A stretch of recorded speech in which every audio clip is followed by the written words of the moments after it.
In. What's happening? What's going on here? Robin just bro. Robin just signed out like. Robin just left as we go live. You know what's going on? It's because you gave us a full start. You're the one that started off with a full start. Welcome to Top 4. My name is Perspective Pete. Today, I'm an Arsenal fan. I'm joined by David, an Arsenal fan. I'm not saying nothing, bro. I hear that, cuz. I'm joined by Oscar, a Chelsea fan. What is going on, people? Is everyone good? Yeah, I'm very happy. You know what I mean? Quarters of the Champions League, semi-final of the FA Cup. Can't complain. I'm here to talk some football. So let's go when you lot are ready.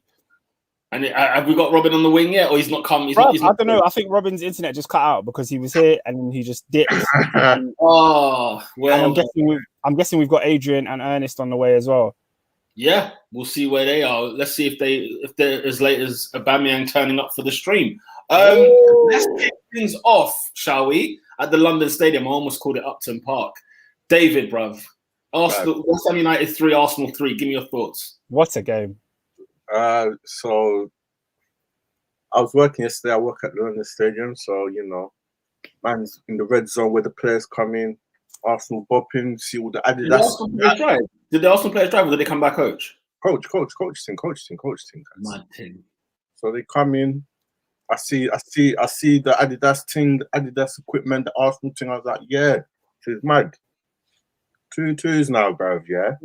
So I'm in the corridor, yeah, of the players' dressing room, really, yeah. I'm right at the end, innit? So I get moved now to the next bit after, just by the tunnel where you're going now, but I'm right at the end. So I'm sitting there, I'm like, all right, cool. Man can't watch the game, but you know, it is what it is. Man hears the first goal, innit? Man hears the music. I hear the West Ham music coming. I was like, okay. West Ham have thing. Now I've watched the highlights, yeah. I've seen Lingard's goal, banger, innit? Banger. You can't do nothing about it, yeah. Top finish. 2-2s now, yeah. There's this, like at the stadium, they have this guy come around question, man, in it, yeah? Like asks the staff questions and that about the procedure, blah, blah, blah. This is not even 2 minutes I've gone. I've heard the thing again, bro. Now he's got a radio. I ask him, is it 2-0, blood? He's like, yeah, 2-0 West Ham. I'm like, blood. Pierre's going off on the WhatsApp group. I'm livid. The WhatsApp group was popping. Hey. I'm fuming. On. Now I've gone and seen the goal that, bro, we were asleep, bruv. This Arsenal team, I don't understand them, bruv. And I was telling you man don't listen, bruv. You're all saying North London's red. All right, cool, bruv. We lost to Olympiacos, same thing. Missing chances, they beat us, yeah? All right, we're full. Told you, man, this team is not serious, blood. Calm. Leno as well needs to pattern up, bruv. I don't know what he's on, bruv, yeah?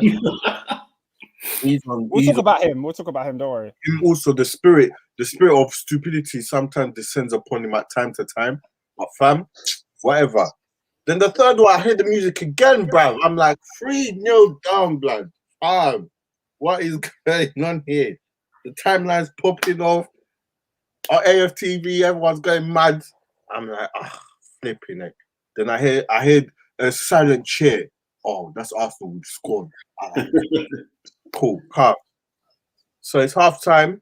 Now I've gone back to my original position at the start, in it, yeah, by the dressing room now. The Arsenal squad, silence, bro. No one is saying a word, bro.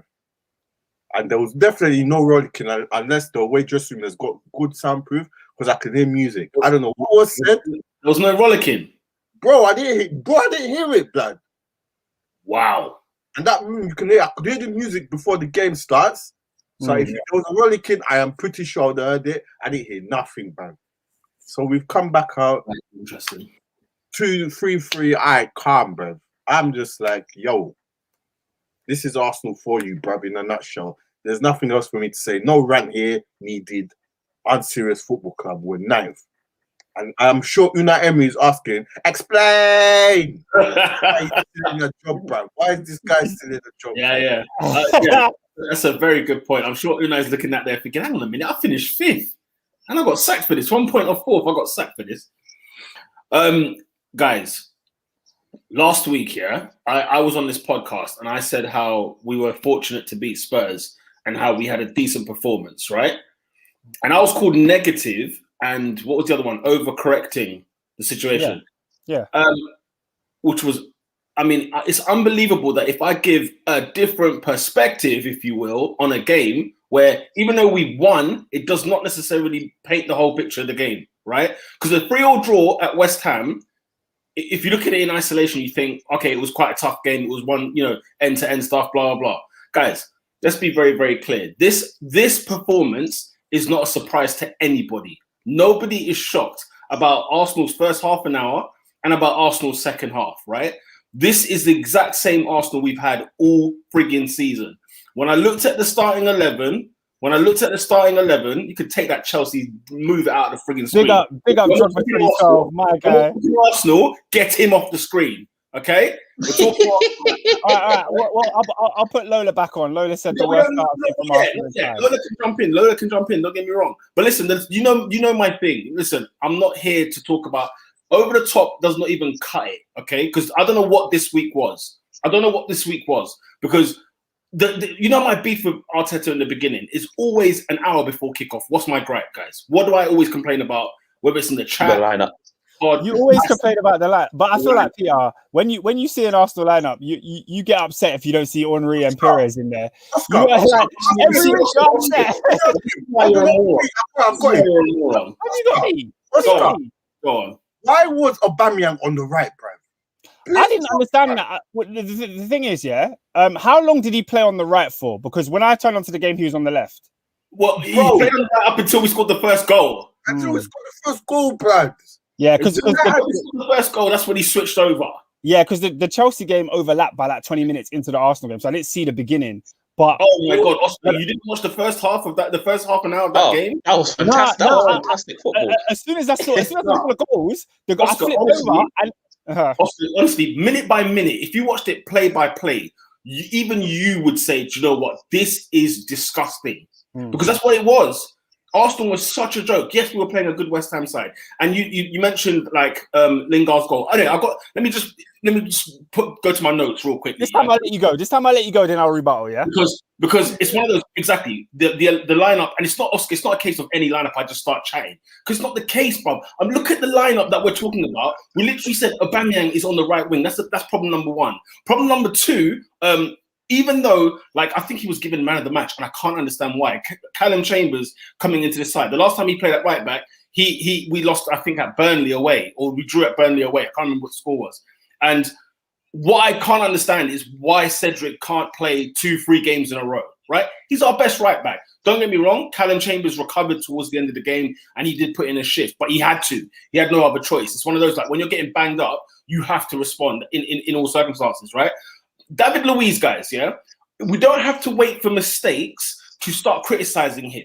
There is a reason why I do not want him in the starting 11. Because not even the goals, not even go to the goals. Because, by the way, 2 of the goals he was awful with. I don't know how he lost a header to Antonio in the air. I don't know how he got beat by Antonio in the air. And the first one, you lot were talking about Lingard's finish, which, by the way, blinder, absolute blind. That first deft touch sets it up for the half volley. Amazing. But the ball that came in, David Luiz, it was his guy. And the fact that Lingard was completely unmarked, I think Chambers is the one that's having to track back, covering up somebody else's mess. It might have been Partey or Xhaka. I'm not even sure who.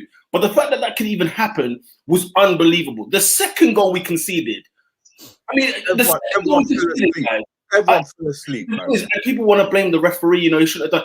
I don't give a monkeys. There's a freeze frame where not one player has an eye on the ball. And what's funny is when the goal goes in, nobody complains. Not one Arsenal player has complained. So they know they've messed up. And Leonard getting beaten in his near post, unforgivable. But it's one of those where you're just thinking, it's how on earth do Arsenal turn up week in, week out, right? And then, we people agreed about Arteta's decision to drop Aubameyang at the Spurs game, right? Then he came on the Olympiacos game. I can't even touch the Olympiacos game, guys, because I was so livid about that performance that it wasn't even worth discussing. And the whole night became about Spurs, which we will get onto later on as well. Oh, we will. Don't worry. I'm coming for Spurs. his performance against Olympiacos was a disgrace, okay? Especially when you've been dropped against Spurs and you looked really hacked off. You look like, you know what, I can't wait to get back on the pitch and really show my manager Wagwan. He came back on the pitch, he did absolutely niche. He then starts this game against West Ham, right? Emil Smith-Rowe, who I've been calling about every single week, right? And it's not a slight against Odegaard, because Odegaard, by the way, carried this team in the second half, in the second part of the first half and in the second half. He carried the whole bloody team through. Yeah. By the way, Arteta, it's great what happens when you play a number 10. But anyway, we'll never mind. So what I'm saying is that, what's it called? Where was I? The first 30 minutes of that game, I was embarrassed to be an Arsenal supporter. I was livid. Like I said in the chat, I think, I was shouting, like, what are they doing? What are they doing? And I don't know why I sit here and watch this team in the league. Why do I bother watching this team in the Premier League? Because it's going to amount to nothing at the end of the day. They'll win one, they'll lose one, they'll draw one, they'll do something stupid in one of the three. Like, it's comedy football. And I'm not going to wait for David Luiz to make mistakes for me to criticize him. He shouldn't be anywhere near the side, right?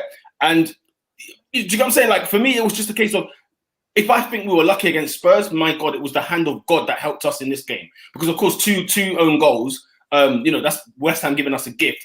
I think the second goal, is it the first or the second goal, where Dawson scores the own goal?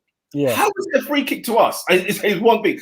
John Moss had a shocker for everybody, for Arsenal and for West Ham, because I think Lacazette went down in the penalty area, didn't get anything for that, which I thought was crazy. But the referee, I mean, he should be fired. That's not a referee that should be playing.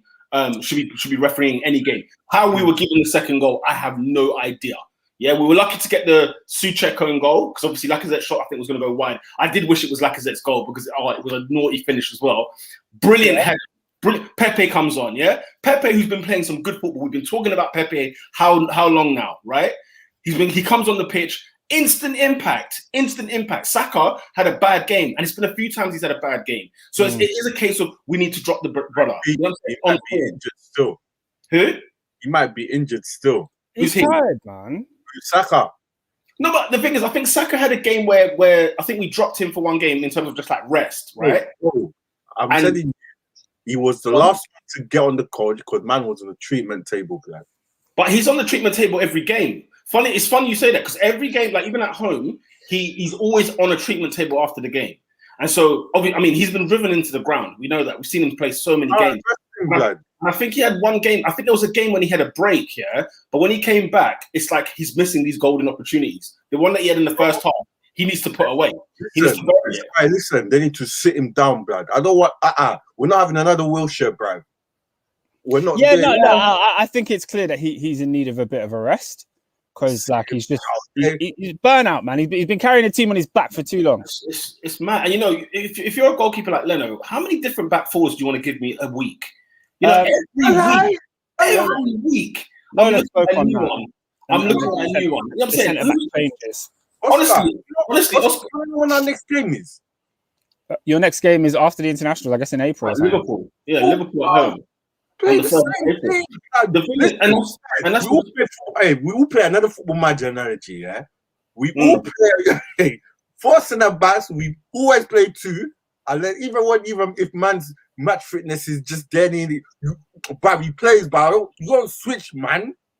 I don't get it. And I always, me, my first point of call is I always blame the manager first, because he sets up the team, right? Now I know Lacazette came out and said we didn't respect what the manager wanted us to do for the first half an hour, which I thought you mentioned it. Which I thought, I mean, the fact he could even come out and say that every one of those players shouldn't be playing the next game. You know what I mean? Like, that's a disgrace. Like, if that is what's happening, where you're not honoring the manager's tactics, then it's an absolute disgrace. But what was funny is when we changed the game, Arteta changed the tactics. He started having the ball more. He put Oba back on the left. Saka went back on the right. So things changed in the game, if that makes sense. Yeah. I think he did set up the wrong way. I think he literally set up the wrong way. And West Ham were just on it. Like, I'm going to give credit to West Ham. They were on the ball. They were on their job. And they killed us as soon as they could. They smelt blood. And they were so unfortunate to actually not win the game when Antonio hit the post. The fact that the free kick was given to them. I think Lingard had a run on goal. And the referee pulled it back for their free kick. And they were 2-on-2 into the penalty area in the first half. Where, that could have been it. It could have been 4 in the first half. So, at the end of the day, look, this is not surprising. and it's not going to surprise us if this performance happens again. I'm tired of saying, you know what sums up our season? This game right here. How many times have I said that this season? That there's a 90 minutes of Arsenal where you see the good, the bad, and the damn right disgraceful. And that's exactly what we saw at West Ham. It's freaking West Ham. Anyway, livid. Okay. Let me first read out some of Lola's comments. Oscar, wait. Before we go, can I just end on a good note? Yeah. Odegaard, like I said, dragged us in the match. He absolutely was the star of the show for Arsenal. He wasn't the man of the match overall, but he was the star of the match for Arsenal. I don't know where Chambers got man of the match from, because his first half an hour was so bad that even though it was good in the second half, it didn't rectify it or kill off the mistakes in the first half, right? The team was shambolic as a whole. The only one, even when we were shambolic, that could hold themselves accountable is between Odegaard and Lacazette. Those are the only two that I think can hold them. I think the pure reason for Chambers is in there is because he was like very key in getting Arsenal back into the game. He got into the final third and his deliveries were good, but the first one to Lacazette for the first goal, and then the second goal was him.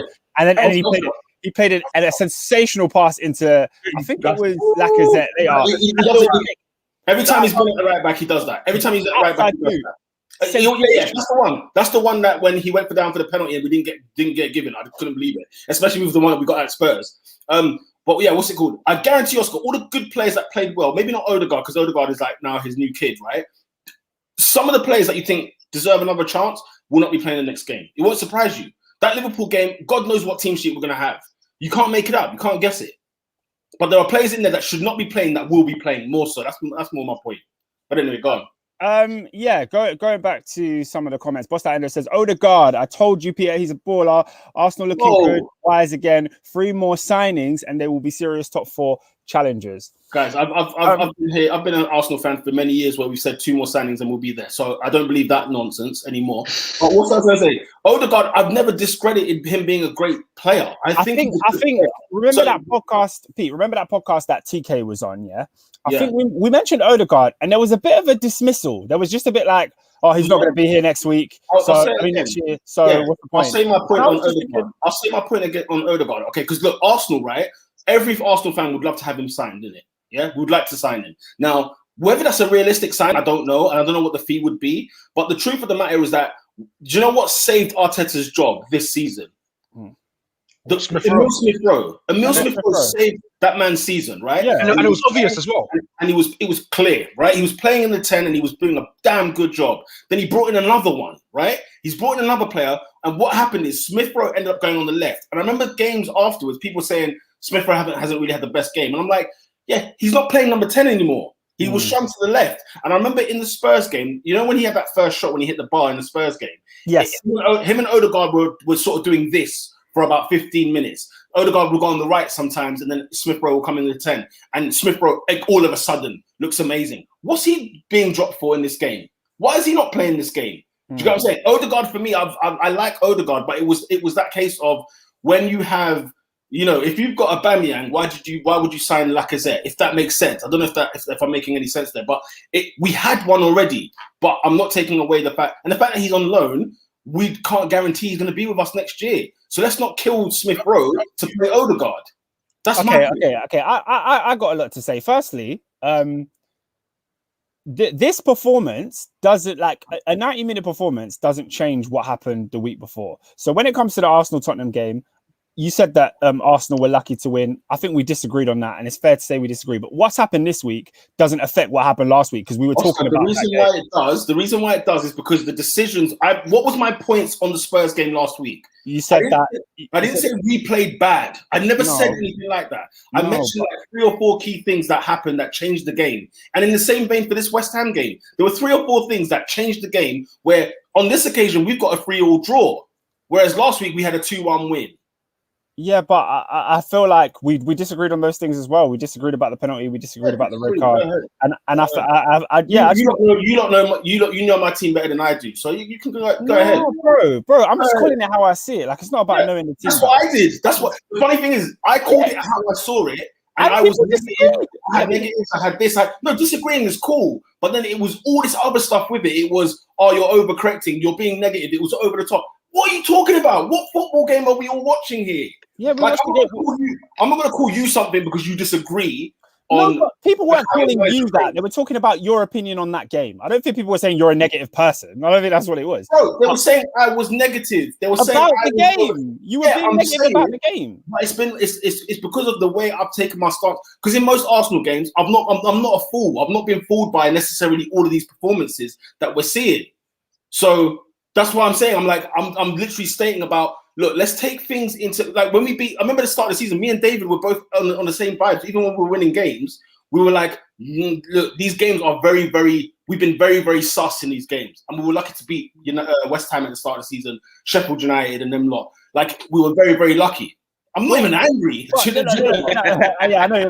I just put it up because it was funny. But the thing is, I just felt like that Tottenham game was one of your better performances of the season. So, No chance. Not for Arsenal. I've seen Arsenal games this season. David, please help me here. That was not one of our best chances best games this season. Nowhere near it. It is. Nowhere near it. Performances. No, It says we're Arsenal are at the moment. No. It's nowhere near one of our best performances. Name three better. Name three better. What, 3 better games? Chelsea was the most comfortable, most convincing victory we had this season. I can agree. I'll talk about that Wolves game when we were before the flipping clown show happened. You can't have that game in there. Yes, you can. You can have that game in there. Because you had a good half an hour, and then it all went messed up with the results. Because the decisions, bro, are we forgetting the decisions in that game completely messed us up when David Luiz got sent off? I agree. In the same, Oscar, look, in the same way, this West Ham game, right? One of the worst performances, if not the worst performance of the season. Why? Because of the first 30 minutes. So don't bring those 30 minutes to the West Ham game, and then I can't bring the 30 minutes to the Wolves game. That's not fair. I'm keeping it balanced. I'm keeping it across the board. The West Ham game, Oscar, was our worst performance this season. Name a worse one. Name a worse one. The West Ham performance yesterday was the worst performance. Probably Villa was worse. I'd say Villa at home. Villa at home was bad. Yeah, Villa at home was very bad. So okay, let me finish. West Brom away was fantastic. Absolutely brilliant. We were in that run where Smith Rowe was number 10, ironically. But Southampton away, I don't remember. I don't think it was that great. Southampton away, I don't think it was that great. Southampton was all right. It was the same week when we no, it was not good. The boss, don't try it. I remember this now because it was after the defeat in the FA Cup to West Ham, and then West Ham had a great start. Southampton, had a great start in the league as well, and then Pepe come on and then turned it around for us, which was great. But we've had the Spurs game in terms of one of the. It's because it's a great victory, 1-2-1. It looks great, but definitely not. The Spurs game is nowhere near. And look, my man like Abdi. Look at the games he's pulled out. Fulham away, West Brom away, Chelsea at home. Fair enough. Far better. Yeah, but Chelsea, Man United, I understand. Fulham away, West Brom, you should be slapping those teams regardless. These are bigger games. Like Chelsea's a big game, and you played well, and it's your best performance. At the end of the day, it doesn't matter who the team is. We're talking about our better games and better performances. I'm going on the performance. Let's on that point. Let's just agree to disagree because I genuinely think Arsenal played well. Of course, yeah. People think we were brilliant. We were good in the Spurs game. We weren't that good. I said we were decent, and decent can get you 3 points. Decent performances can get you 3 points. That's what I'm saying. But it doesn't mean that we were great. Lola has come in and spoke about the games that you were worse than this weekend. Burnley at home was worse. Villa at home was worse. Leicester at home was worse for me. No, incorrect. The only West Ham was worse. The only game that was worse. The only game that was worse than this West Ham performance was the Villa at home. The Burnley and the Leicester one was a very cagey game. We were even saying it here that Leicester were actually fortunate to get the 1-0 win away. Right, the Burnley at home one was just a boring game. It was a dull, rubbish game. Own goal, I think we conceded. I think we got a sending off as well. The West Ham performance was bad, guys. That first half does not eliminate because we came back to 3-3. It was not worse than Burnley. It was not worse than Leicester. Villa, I can't argue. Villa was horrific. It was absolute a horror show. But the West Ham first 30 minutes. I'm sorry, it does not. The fact that we even came back in the game and it was like own goals that took us. The referee helped us on a few occasions as well. Like, it does not fool me with that performance. what I do think is that, as you mentioned earlier, when Emil Smith-Rowe came into the team around the December period, there was a little bit of a shift in Arsenal in how you started to play your games. And all the games before that, like the Man United win somebody mentioned earlier, those were games where Arsenal could not create chances. Since then, Arsenal have become somewhat of a free-flowing attacking side where you've got opportunity after opportunity every single game you play, even the games where you don't win, you're creating chances. So I feel like Tottenham was the culmination of that, and I guess. Also, you know what's funny? Do you remember that period that you're talking about when we were winning games like pre-December and like that horrible run? I was saying number 10, screaming to the hills, Mesut Ozil. I kept calling for him, even though you couldn't get him in, and it was like, no, let's trust Arteta. Let's and then it was like he brings in a number 10. And then he buys another one. And Pete, if you remember, back then, we didn't really butt heads about Arsenal because I agreed with you 100%. I agreed with you 100%. One that Abdi's mentioned, Aston Villa away. God, that was awful. It was awful. You guys were pathetic in that the away one. The away one wasn't as bad as West Ham. When you had something in Ketia, oh, shocker. It wasn't as bad as West Ham. Okay. Let's move on. Let's move on to this week's game. Obviously, you're 2-0 down. I'm checking the WhatsApp group and I'm getting shots. Man, I talk about Adrian, Oscar. I've got the shot for you. Yeah, you're coming at us in the WhatsApp group. Yeah, 100%. Because I remember like on this pod, and I said, "There's no chance in hell I'm letting you not get away with this." Because get away with what? This is the same Arsenal performance you get week in, week out, right? Where 1 week is this, 1 week is that, 1 week is terrible, 1 week is. It's not even great. I'm not even going to go there. It's not even great. And when I put Arteta in the firing line, you lot are some of the first people to come and defend it. When I talk about how bad certain players are, you lot are one of the first ones. Oh, come on, you're being harsh. Oh, come on. You're not watching your team. But Pete, like obviously the privilege of this lockdown is that we have the opportunity to watch more games than we normally would. And I've watched a lot of Arsenal this year, which is probably why I'm so vocal on it. Yeah. But the thing is, like, sometimes the players that you criticize, I don't always see it. And the players like who? So for example, when you spoke about Arteta's decision to play a weakened side against City, I just didn't agree with that. When you spoke about weakened side, it's not our best side. But I didn't agree because I think Arteta went and played Olympiacos and played pretty much the same team. Tierney, Aubameyang, all those players still play. And what did I say on the pod about that starting 11? I said if he thinks this is his best side, then he needs to be hooked, right? But that's fine, but you can't also criticize him for downing tools. You can't believe. What do you mean downing tools? Where? As in, you can't criticize him for not prioritizing a game, and then the next week say, "Oh, well, your idea of a first team is rubbish." But he's playing what he thought was the best team.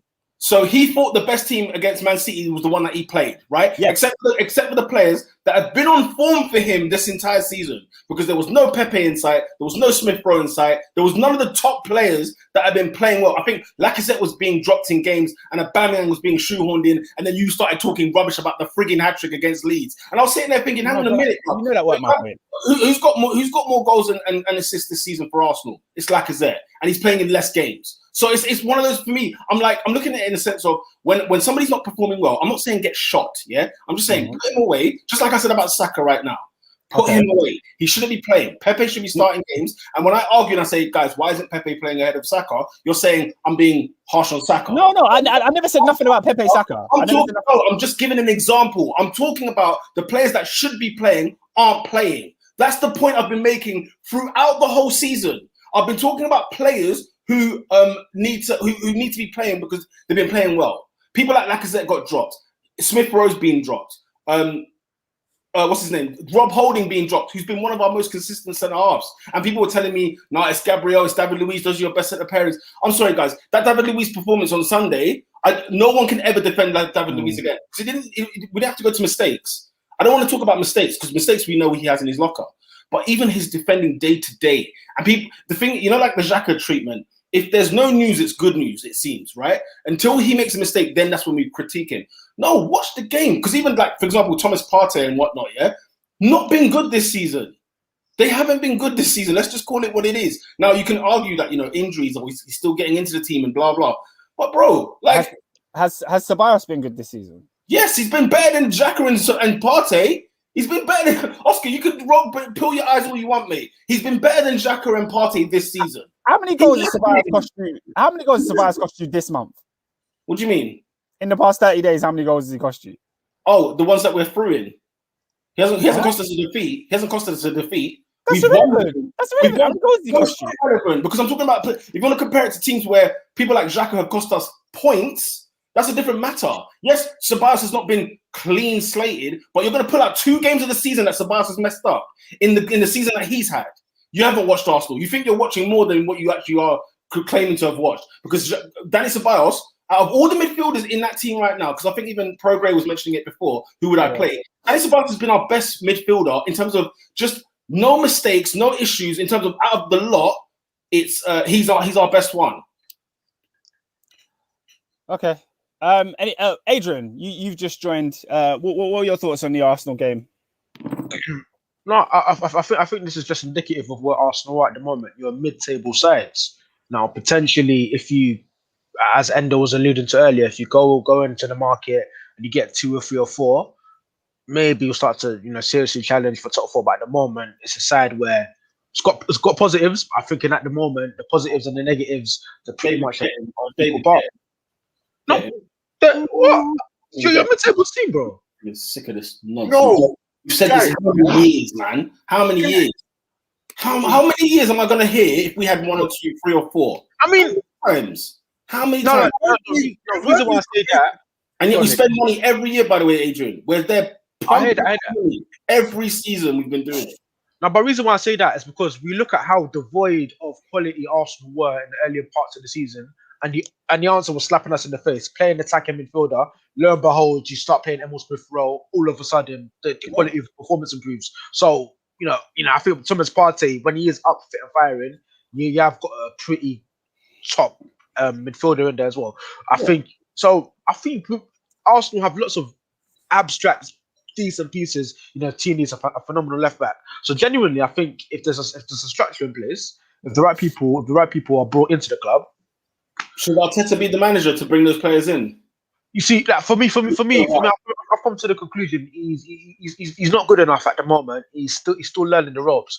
Potentially, if he has another couple of years, may he learn the role? Maybe, but are Arsenal in a position where you can afford to give him that time? We're ninth, Adrian. We're ninth with what, 7 games to go? Something like 8 games, 9 games to go? Yeah, I said you're mid-table at the moment, isn't it? I think. Oh, go on, David. We've got Guardiola, Oli. He's all right. Let's take out Oli because he's got judge, man. Let's just. We've got Brendan, who's I think has patterned up. I don't know where end of season. Oh, steady.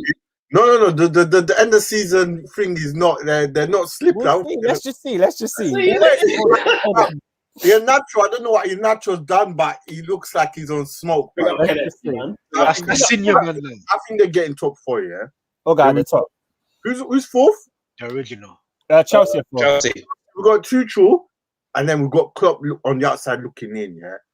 You think with them 4 managers there, we're going to get top 4, blood? It's not happening, blood. That's a good point. Enough squad over 38 game season, bruv. Consistently, bruv. Just win. Bruv. Of course not. Of course not. So where do you go from here then? Everyone keeps saying 4 signing. We're bringing in trash, bruv. We're going to bring in another Willian, bruv. No, man. Adrian. And the thing is, Adrian, it's not 4 players. It's bare man, blood. It's way more than that. Because let's be fair, right? What are we talking about here? Getting in the top 4? Are we talking about Arsenal being competitive again? Just competing for top 4, like being to compete for top 4. Okay, well then that's like seriously. I'm not talking about league. No chance. But to sort of look at breaking into the top 4. Let me go through a few of these comments. Sorry, I've been neglecting them for a little while just because the conversation was juicy, man. I was enjoying it. Iklas Elmi said, funny how West Ham roll over every top 16 bar Chelsea and Spurs. I would keep that a bit low because we got West Ham in a couple of weeks. So let me that. I don't agree with that because at Man United, okay, yes, Man United were the better side, but then Man United, what's it called? They only won 1-0 because of Dawson's own goal. And in the same vein, Dawson scored an own goal in this game against Arsenal, and so did Souček, right? So they were unlucky. In both games, they were unlucky to not get something out of the game. That's the truth of the matter. West Ham were unlucky at Old Trafford to not leave with a, unless United won 2-3-0, then fair enough. I've got a couple points on West Ham, but I'll wait for this to finish. Okay, cool. I'll get through these comments and then we'll swing it to you. Boss like Ender said, PR, I'm a complicated Arsenal fan, and I can say Ceballos has been poor. I love the fact the mistress. Every week, Boss like supporting a new team. I love it. Okay, now speaking on that midfield, Lola said, it does. Midfield looks better with Partey, Odegaard, and ESR in it. Facts. No one can argue that. You can't say no mistakes and mention Ceballos. He's better than Xhaka, but that's not saying much. I would even argue that. I would say, yes, Ceballos is not. I didn't like him from the beginning. I don't think he's better than Xhaka. No, I think he's elegant. Nothing. The thing is, with Ceballos is that he's not obviously. I know, like, okay, him being Spanish, come from Real Madrid, you think, there's going to be a better tech in there, right? Yeah. But I think he does the dog work very, very well. He does the dog work, and I feel like because Xhaka doesn't do the dog work, innit? And we think that that's what Xhaka was supposed to do in that midfield. I know the two mistakes are recent that Ceballos has done, but I'm talking about his overall time at Arsenal, first season and this season. Like, out of the midfielders, bruv, he's actually, Odegaard you're going to throw in there and say, if you're going to throw in the attacking side, like Odegaard and... let's just talk about the base two. If we're talking about the base, then he's the best one of the lot in terms of his performances throughout the season. I'm not, 3 is better than 2. Can you just throw in a couple games where he was really good for you? That's what I'm saying. It's like he was good. He was good against Leeds away. I remember his Leeds away performance was his best one, but he doesn't play much, Oscar. He hasn't had a lot of games this season where I can even say, do you know what? He's been brilliant in this game or that game. But Pete, I've seen why. I've even seen El Neni put in better performances than him. I've understood it. El Neni gives me more bad performances than good. He has good ones in him, but he gives me more bad and bang average ones than he does good. Oh, and that's the issue, Brad. We can't have midfielders where you don't know what you're going to... I know I'm going to get from Kevin De Bruyne, Gundogan, and Fernandinho. They're going to do their job, Brad. I mean, would you argue to some extent, fully fit, fully firing? You know you can get from Partey. I know what they're going to do, Brad. I know what they are, Brad. This is what they do best. Give me that, Brad. What do you do best? Give me that, Brad. Stop giving me nonsense, Brad. All I've seen from Xhaka, mistake after mistake leading to goals. Him getting sent off.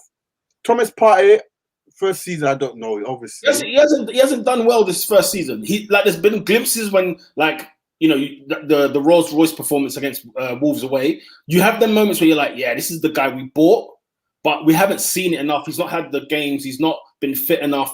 I'm surprised he lasted the 90 minutes because he's always blowing after 60, and Arteta hooks him. So there's something that needs to go on there. Like, he just needs some time in the gym. And thankful to Ghana, by the way, for not taking him on international duty. Big up to the Ghanaians in and around town. So at least we can just keep him in there, give him the massage, you get me, for 2 weeks. I've never heard you big up Ghana once, but if it means Thomas Partey can get back fit, yeah, I rate that. One last thing before we go to Robin's take on West Ham. Pete, can you give some energy to your goalkeeper, please? Because for that second goal, he was shocking. And I've been telling you about this guy's mistakes. He's constantly had them in his game, and it needs to be addressed. Come on, man. You gave Emi Martinez energy, so give him some energy too. I mean, look, at the end of the day, Leno, I've always got time for because of how well he is and how good he is. He has carried Arsenal in a few seasons himself, right? Where there are saves he pulls out that you just think, how on earth has he done that? Even this season, right? When he makes mistakes, you have to say, look, bro, you messed up and you're messing up. You know what I mean? And the thing is, if he brought a case to me and said, Your Honor, look at my back four that I have every single week, I'd say, do you know what? You've got a good point there. Because it's not the same back four every week. But conceding goals at your near post, I'm not a fan of. And when he's, you know what's funny? He looks more dodgy now because he's playing out from the back, isn't he? And he's walking with the ball. Players are pressing him. And it's like, oh my God, what are we going to do, right? Arteta's setting him up like that. So at the end of the day, he's not that kind of goalkeeper necessarily who is like, he's not Neuer. Do you know what I mean? But he's a good goalkeeper and he's been very good for Arsenal. So yeah, he had an absolute Western. I can't disagree with that. But I'm not going to give him too much of the burn, just like I don't give Aubameyang too much of the burn. It's too often. I feel like he definitely escaped a not that guy this season for his antics at Wolves, but there was other people that had to get it. Yeah. And that's yeah. You know, I can't remember, bloody hell, who beat him to that? Who beat Leno to that? Not that guy that week.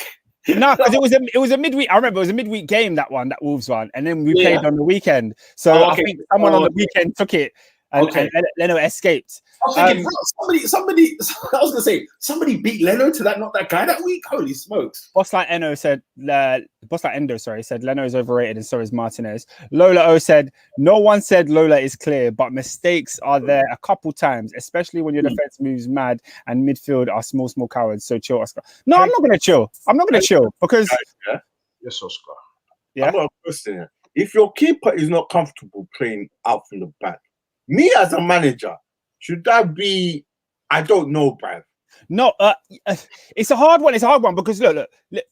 When Pep Guardiola went to Man City, he said, "I want to play out from the back." When he didn't like his keeper, he bought a new keeper. When he didn't like his centre backs, he bought new centre backs. Arteta doesn't have that luxury, but this is the way that he wants to play. This is his philosophy, and he's come from that same school of Man City and Pep and all that. So it's no surprise. So the vision that he's trying to implement on Arsenal, I'm trying to see it, and I think that's why I'm not as harsh on Arteta for the results and the way that Arsenal go about things. Because I do think you guys get unlucky a lot.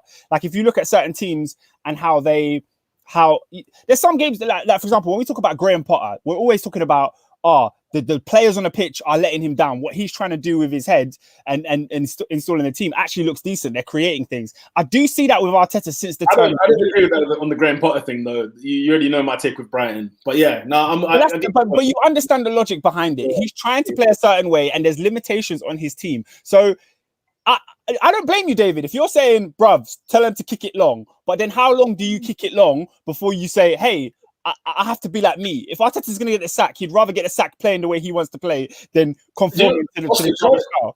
But you know what, Oscar? Like, he could avoid the sack if he wasn't as stubborn. Because, you know, like, do you remember when, like, Emery tried it in the beginning? And it was, you know, oh, God, the Arsenal fans at the Emirates were so anxious. Like, you know, things were falling out their buttholes, right? And when we started kicking it long, like, the whole North Bank would cheer as if we scored a goal. Because it was like, finally, just stop with these shenanigans. Let's kick the ball on because we've got no good defenders and we've got no good midfielders. But so here's the thing: you kick it low, where does it go? It comes right back to you. You ain't got height. And the thing is, one thing I'll say just from watching Chelsea right now, if you watch Chelsea play out from the back, we're so good at that. And do you know where it came from? Not Tuchel. Not Lampard, from Sarri days. This was implemented and drilled into these players that you're going to pass the ball a certain way and keep it. And it took time. But now we're actually at a competent level. But nobody's suffered for playing at the back the way Arsenal have. We've suffered. You know what I'm saying? Obviously, everybody else has been all right. But, oh my days. Yeah. Okay. Like when you're pissing your pants. That's what I meant. That's brilliant. Robin, let's talk about West Ham. Sorry, that took so long. No, I don't. I've just realised that as much as we like to give praise. What? Moyes is not my catchphrase. That's more Peter's. That ain't my catchphrase. It is. I just heard it in a Manchester accent, and I thought it was you. But my bad. No. Manager of the season. Pep aside, manager of the season. Oh, no, not yet. No, we'll have to see how it ends. We'll have to see how it ends. No. I'm saying, because, do you know why? Because I learned from. Do you know? No, he's up there, but he's not manager of the season. The reason why he's not, that goes to Pep Guardiola first of all. Get off it. No, no, but you said manager of the season. I had to bring that back. I was like, and by the way, you're both wrong. Pep is not manager of the season. No, what I'm saying, Oscar, I don't think he is, but he will get the award. What I'm saying is, let's just take him away. It's David Moyes. Okay. But no. What I saw is I saw the usual. Hold on, he's gonna say Tuchel. Tommy too. He's gonna say Tuchel. Wait, what? No, Brendan Rodgers. If he gets Champions League football, he's manager of the season. What's going on in there? If Brendan gets Champions League football, he's manager of the season. Have you seen the farmers that David Moyes has got at West Ham? No, you're right. You're right. No, do you know what? You're right. It's not a hill I'm willing to die on, but Brendan is in the category before Pep for me. No, Tuchel. I didn't say Tuchel. I didn't say that. I didn't say that. Tuchel. I was going to say what? Nah, guys, I'm shameless. I'm not that shameless. His eyes peeled, didn't it? I thought, wait, does he mean Tukes? No way. God. Anywho, Go now back watching to- this game, Mm. and I saw there the first 30 minutes, and I was like, okay, now West Ham are serious. West Ham are doing this. And then they collapsed. Like, it was a calamitous collapse. And I just realized, like, nah, this is the West Ham I see year in, year out. They come in, they do a marvelous stint. They do very well to get to the position they're in, and they're actually contenders for Europe. And then I just realized, once they're comfortable, no, they hit the beach. And I realized yesterday, no, after 40 minutes, they I stop. think that's harsh, Robin. I'm not being harsh. I'm not being harsh. But looking at the last few games, they put it on the brakes and then they sit comfortably thinking that the game is done. And they constantly go in and out. Robinho, come on. No, so I'm not saying that. After that goal, they just went into their shell. I'm thinking, let's just try to defend. And they soaked all the pressure that Arsenal was given. So as much as we want to praise them and doing well, I'm just thinking, nah, they're going to go back to their normal stint post. The last 9 games, they're going to be comfy, thinking, we're going to Europe. They're going to watch this now. Watch the last 9 games. They're going to be in the beach. I think they're going to be in the beach. The 2 points from 4th. Real quick. They've not gone more than 2 games without a defeat in the entire season. They've never lost 2 games in a row this season, except for the start of the season. Yeah. Lola, that is fine. He's critiquing their last 2 games. No, I'm saying West Ham in general. It looks like they're starting to hit that part of the season where they're going to hit the beach. I disagree. Lola O said West Ham were good for 30-40 minutes. For me, he moved like a coward the second we scored that first goal, and I have to agree with that. They were. What could you bring on? You're forgetting they had no Fornals, innit? They had no Fornals, who's been one of their big players this season, right? He's been brilliant for them this season. Of course, he bricked it. Like everybody was like, like once they conceded before half time, like no, but Peter, for as bad as how much you criticize Arsenal, you know, if you keep the pressure on them, then that's a better avenue for how to play rather than let Arsenal come on to you and let them play the ball. No, I think we just woke up. I don't think West Ham down the tools. I think it was a case of Arsenal finally got a grip in the game and said, hang on a minute, we're the Arsenal, and started kicking the ball. No, they took the foot off the gas. They took the foot off the gas. They took the foot off the gas. Guys, wait. What about the chance when they were going through on goal when Lingard was pulled back for that foul, the heading ball, and then when Antonio hit the post? Like there were still moments in the game where they were actually threatening. Yeah, but those were rebound effects. Even the one where Declan Rice breaks through and he goes, and it's just him and Antonio running. I'm talking about in the first half. Like in the first half, they would have been out of sight. The 4th goal were out of sight. Yeah. No, and that's what I'm trying to say. The first 40 minutes, they were going for it, and then they just took the foot off the gas. And that's my whole point. Once they got that 3rd goal, they said, "Yeah, this is." No, they did not. Yeah, they literally did. They cashed out. They didn't cash out. That's so. I would have at 3-0 and at 3-1, they had 2 big chances, and I think Antonio's post was 3-2. They were still going. Yeah, but Peter, you know as well as I do, Arsenal are always going to give you chances. You're always going to get a chance at Arsenal. Facts. But what I'm saying is that I think Arsenal took themselves in the game. I don't think West Ham took the foot off the gas. That's very unfair. I think Arsenal. Are you giving credit to who? Arteta? I'm saying Arteta. What's it got to do with Arteta? I'm saying Arsenal took the ball on and finally had more possession of the ball. We had the ball. Yeah, fair enough. I think they gave you it. Abdi says West Ham could easily get top 4, but in the last 2 games, Moyes has bottled it. Bosta Endo agrees with Robin. He's saying the same thing. Oh my God, that's so bizarre. Lola O said they brought on a fullback for a winger. Mark Noble came on. I swear, another CB. Yeah. She also says that Arsenal did wake up, but West Ham definitely sat back. Bosta Endo says Liverpool, Everton, and Spurs will finish above West Ham. They're a hat thing. They're going to do it. I don't know, man. And if they do regress, then we know who manager of the season is, guys. What, Mourinho? Talk about, bro. He's in the top 4. You got to rest for that Women's League Cup. Okay, yeah. Should Peter, where are we going next? No. I've got one more question for Arsenal. Oh, my bad. Go to. Obviously, we've had the draws, and we'll talk about Europe in a minute, but you have been drawn quite a favourable run into the final So, what is your prospects going into it? Well, I don't know. I'm not confident. I don't know what Arsenal will turn up. If we underestimate Prague like Rangers and Leicester did, we're out. We'll go out. If you underestimate and if we played like in those couple of legs between Olympiacos and Benfica, we can go out. And Spurs have shown us, you take the piss, you're going home. You're going home. Like Prague were kind of decent actually. Like I didn't watch the games, but they were saying like, you know what, Prague were good money against Leicester and were good money against Rangers. So I don't think it's as favourable as people may think. It's better than I think the other half, like the United route, but. You know, Unai Emery's Villarreal. Oh God, I don't want to face it in the semi. I can't bear it. You know, look, one game at a time, Robin. I'm not confident though. If that's the question you're asking me, I never thought we would win the Europa League anyway. Abdi's Reference 5 said, "I'm not hating. I genuinely see Arsenal bottling it. They do this every year in Europa."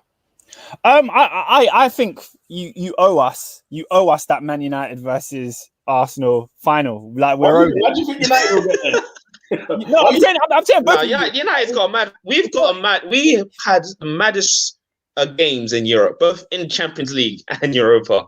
So I can't lie, Robin. I trust Man United in the tougher games, though. I think if you had our route, there's a banana skin. Whereas I think the fact that because it's a serious team, United will turn up seriously, if that makes sense. So it's like just like your Man City performances, even the AC Milan one, to go to the San Siro, win 1-0. Fair play to you. That was a brilliant result. Iklas Elmi said, Oscar, remember when we faced Slavia Prague under Sarri 2 years ago? They gave us a tough game. Yep, Hazard scored a last-minute winner at the bridge. So yeah, they're not easy. They're not easy. There's a reason they're here. And you know, if you can get to the quarterfinal, mate, fair play to you. It's the business end of the Europa League. It's a bit more exciting, which is great. At least we're in it. Because, you know, I was watching, you know, I couldn't even bear to watch the FA Cup this weekend because my team's not in it. And I'm looking at the routes that people have got to get to the final. I'm saying, I'm watching, what's his name? Hasenhüttl is there saying, we haven't conceded a goal this tournament. What the heck is going on? And we lost to them. Yeah, I was going to say it. It's not like they played anyone hard. They played Arsenal. I mean, it's one of those, like, I hate being out of competitions. Like, random. You see when you lot played Southampton, yeah, that was the weekend when everyone was talking about Balogun. Why is Balogun not in the team? What's he done since? I haven't seen any Premier League 2 highlights on my timeline lately. So I need to know what's going on. This guy, bro. What do you mean, bro? Arsenal fans are just giving up. We've seen this happen. I said Balogun's giving up. He's already leaving, I swear. I think he's leaving. I don't think he's signing a new deal. Imagine he's leaving on a free, blood. And there's like 15 clubs after him. No, it's just that weekend, isn't it? That clip of him scoring 2 goals was circulated. Everyone's like, "Oh, Balogun." I haven't seen the clip since. Is he still banging goals or what? He's still banging them, blood. He's still banging them. You get me? Arsenal 23s are moving nice. Okay. Guys, don't forget to like and subscribe. We're on the road to 100 subscribers. It doesn't take a lot. 20 away. So we are 20 away. Please, just share the video with your friends and family. Yeah, man. Yeah, we're 80. Dogs. See, look, Lola said, look, Balogun's been in the Premier League 2, by the way. He scored in his last game. He's still bagging, but the compilations are not making it to the other side of the when you're like Kylian Mbappe and Haaland, we don't see the highlights every week. You know, no one's yeah, you do. Yeah, I mean, yes, we do. I see Mbappe goals every week. First of all, you see like BT Sport put it up. You see like football, like random football Twitter accounts. I'm talking about the massive, the fans. I'm talking about because the fans were the ones that were giving it large with the Balogun. Yeah, you know, a bear spreading that Balogun propaganda. So I just wanted to know if he's still clapping, if he's still that guy. He's still there. It's just that, you know what? Thankfully, Lacazette's putting them away. So you know, there's not much to complain about at the minute. But in terms of going up front, guess what, Oscar? All our healing was needed was a number 10. That's what we needed. We needed a number 10, and we were going to score goals. And there was no arguing with that. We've got one, and we're scoring goals, so no surprise. But yeah, like and subscribe. Shall we go to Spurs since we're in the Europa phase? Yes, please. I'm ready to talk about Spurs. I'm ready. They're trash. No. We need to hear from the lawyer, as he's called by the comments. Yeah. Because obviously, Peter, last week, it was throwing it back to last week. This is like a recap of last week's pod. But you did say that the Spurs' horrific performance at the Emirates was not Mourinho's fault. You were very reluctant to give him all the blame. So when they turn up to Zagreb against a manager well, a managerless Dynamo He's in Zagreb. pen. Man is in pen. Basic, man. You know what I'm saying? The guy is in prison. My response to that is simply this, as his lawyer, is simply this. Watch Hugo Lloris's interview. Hugo Lloris said it best. He literally spoke about how the players were a disgrace. And even like Mourinho's 8-minute monologue, I thought he's getting the sack. I literally thought the sack was happening from where were they, in Croatia? I thought he was getting sacked on site because he did a classic Chelsea 8-minute speech at the end of that game where I felt like, yeah, he knows his cards are done. First of all, guys, I just need to break one thing to you. Mourinho's not getting sacked by Tottenham this season. All right, it's not happening. No matter how bad they finish, they're not sacking him. They're not sacking him. He's got a League Cup final. Yeah, and it's Spurs, guys. It's Spurs. I mean, I've been saying that from the minute one, but also... No, you haven't. No, you haven't. Don't do that. What did I say? Go on. You said Spurs are in a title race. Don't do that. I said to you that he can't fail at Spurs. You also said Spurs were in a title race. In they were. And, yeah, November. I can say they were in one, and I can say they're not in one. They've never been in one. Never been in one. It was a pretty bad week, to be fair. What was a pretty bad week? Which one? Spurs. Oh, it's a hilarious week. No, I want to go back to Zagreb. Oh, you mean this week? Yeah. No, I'm just saying. We're definitely talking about fail. I think you're giving them far too much rope there. I think what we're seeing now. Look, I'm not going to act like it's not like he hasn't got an influence in these performances. He has, obviously, but he's not the brunt of the blame. Is what I'm saying. Like, you know, in any game and every game, like everybody has their piece. Yeah, everyone has their piece, but he's not the brunt of it. The players are a joke. And just like I said at the Emirates, right? In the Emirates, right? You know, he down tools. Like the players were so bad at the Emirates. They were awful. And it's copy and paste to this Zagreb performance where, was it even Joe Hart that tweeted job done in the first leg? Oh, howler. What? Hey, howler. But Oscar, talk to me, guys. You know, do we blame him? Like, what I mean by that is Tottenham Hotspur, no circumstances is it's not conceivable to say that you should bottle and throw away a 2-goal lead like that. The thing is, under no circumstances. No circumstances. He hasn't realised he's at Tottenham though. Joe Hart's exactly. There we go. Obviously, he's going to tweet it, but to think it, you know what I mean? Nah, these men were 2-0 up. Can't see. You know them ones, You know, like when you turn up to a game, you've seen it many times with your teams, right? You turn up to a game and sometimes they're just not hitting the gas, aka Arsenal the first 30 minutes, right? But even at some point, you think, nah, do you know what? It's 2-2. Bun this. We need to get a third and let's just get through and worry about it in the morning. Because 1 goal counts as 2, by the way. I lie.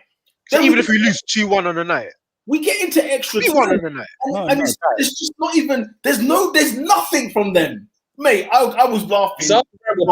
Zagreb were putting their life on the line, doing everything they can. And let's not discredit their third goal because that third goal was banger.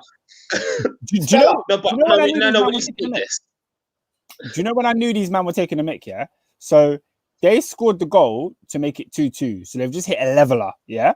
Now what happened when Arsenal leveled it against West Ham?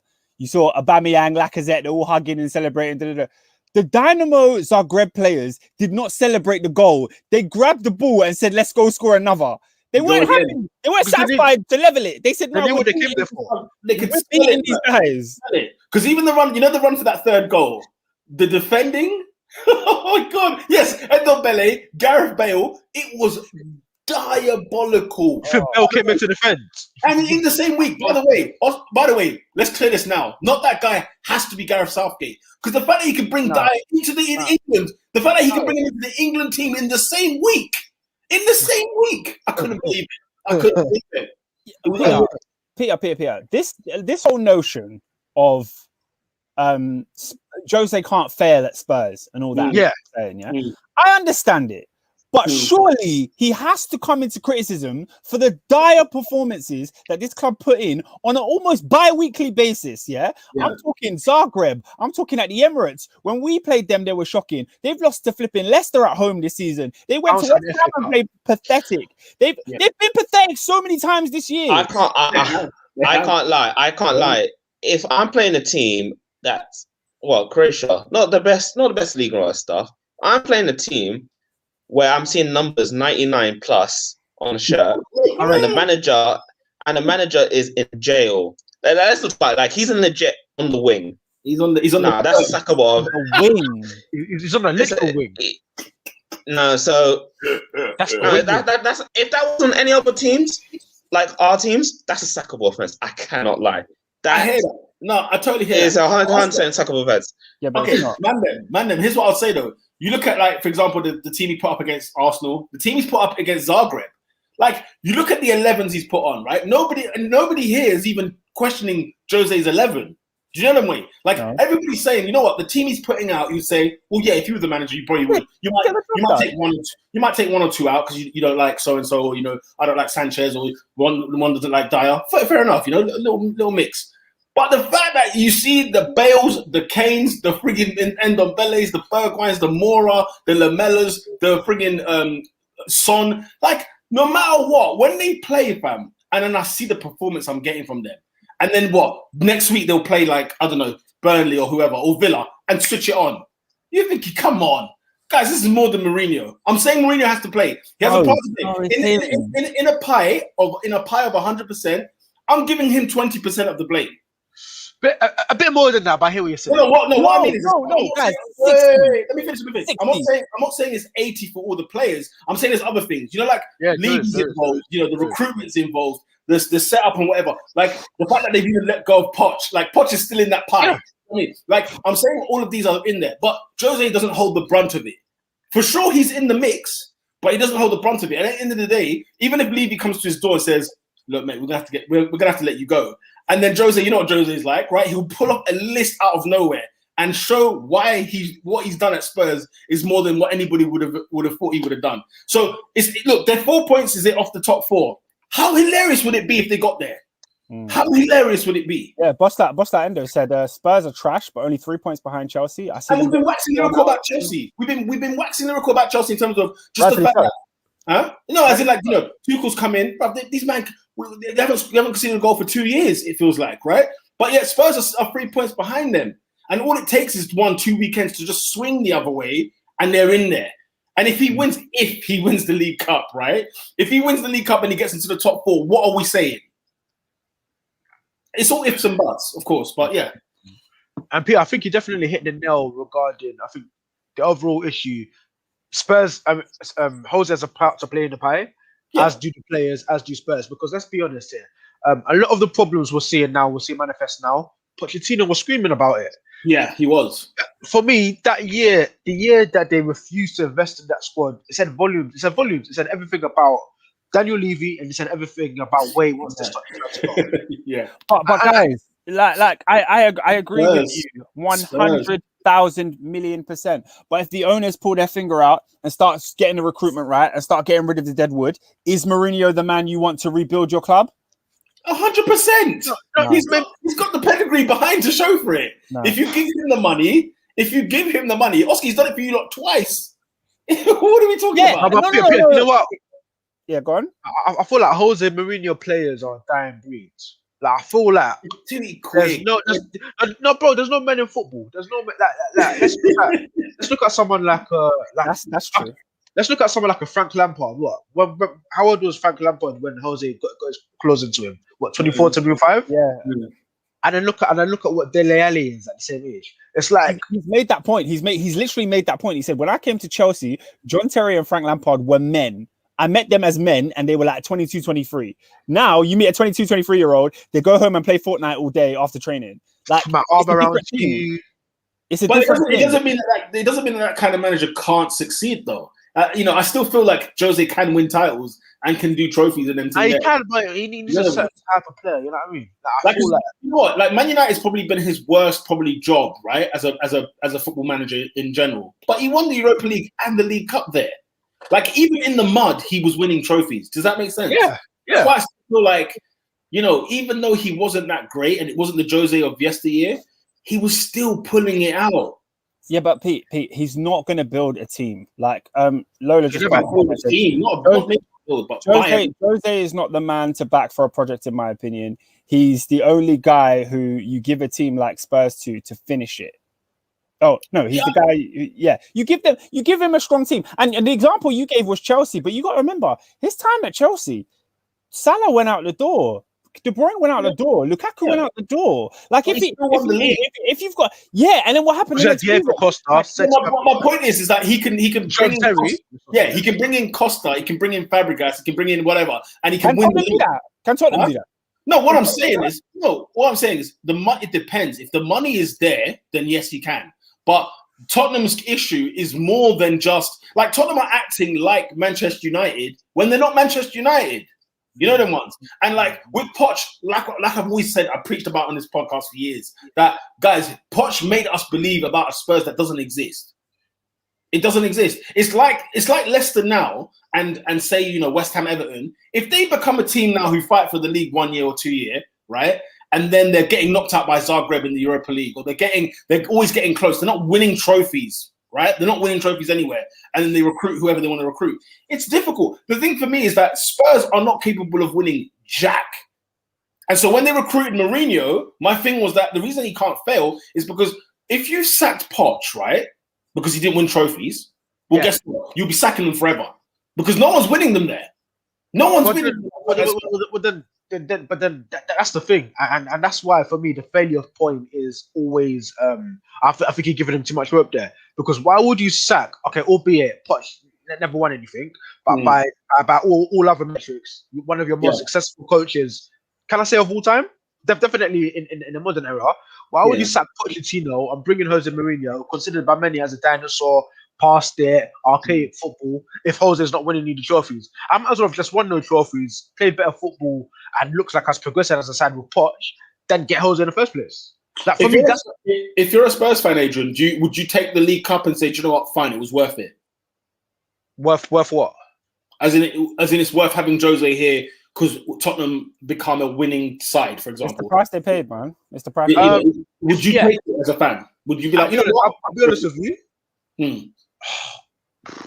I mean, it is, and here's the conundrum. Here's the conundrum. It's like, okay, you sold your soul to the devil, right? Yeah. You bring in Jose, you win your couple of trophies, but at what cost? But that's what you want.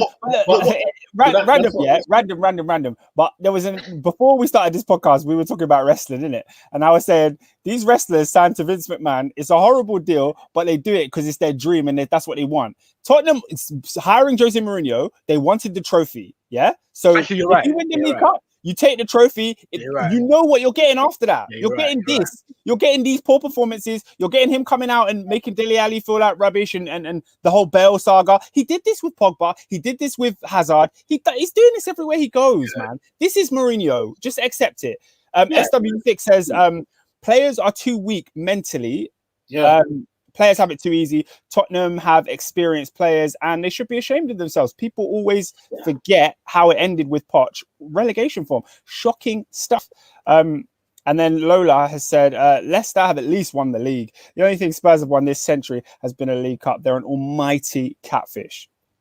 And that's the truth of the matter. You know, if we actually started looking at Spurs the way we look at Southampton, Leicester, not even Leicester because they've won the league, right? So I can't even put them in there. But Southampton, West Ham, Everton, you know, that ilk. What's the difference? If you treated them in that ilk, then we would be so different to this whole situation. Like, nobody's saying Ancelotti should get the sack. Nobody's saying Moyes should get the sack. No one is saying Hasenhüttl. And Hasenhüttl's had some shockers in that Southampton side, but nobody thinks that they should be anywhere near the sack, right? Because they're doing what they're doing in their space. And the thing is, I think because it's you know what's funny? It's diabolical we call it the top six. Because Spurs shouldn't be in this conversation. It's amazing. The big six, they should not be in this conversation. They've won nothing. And they're in the top six. You know who I blame for that? Big six. It's crazy. I blame you lot. I told you. I blame you lot. I blame Arsenal. No.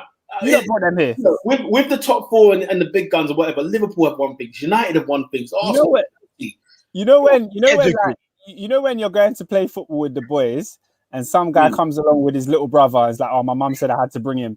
That's what Tottenham are. They've come on as Arsenal's little brother and we're just like, oh, is it? Okay, cool. Nah, man. Oscar, I'm blaming every other fan. Just a little couple step overs, a couple half turns. I'm blaming every neutral besides Arsenal fans because when they saw Poch at Spurs and he was doing wonders, everyone believed it. And But bro, let's be honest. Mm. That I can't remember the season. Might have been 2016. Only God knows. But there was a season where you looked at that starting 11 and you were genuinely like, you know what? And of course, you know, you could go through the annals of time really and say, you think that there's something there?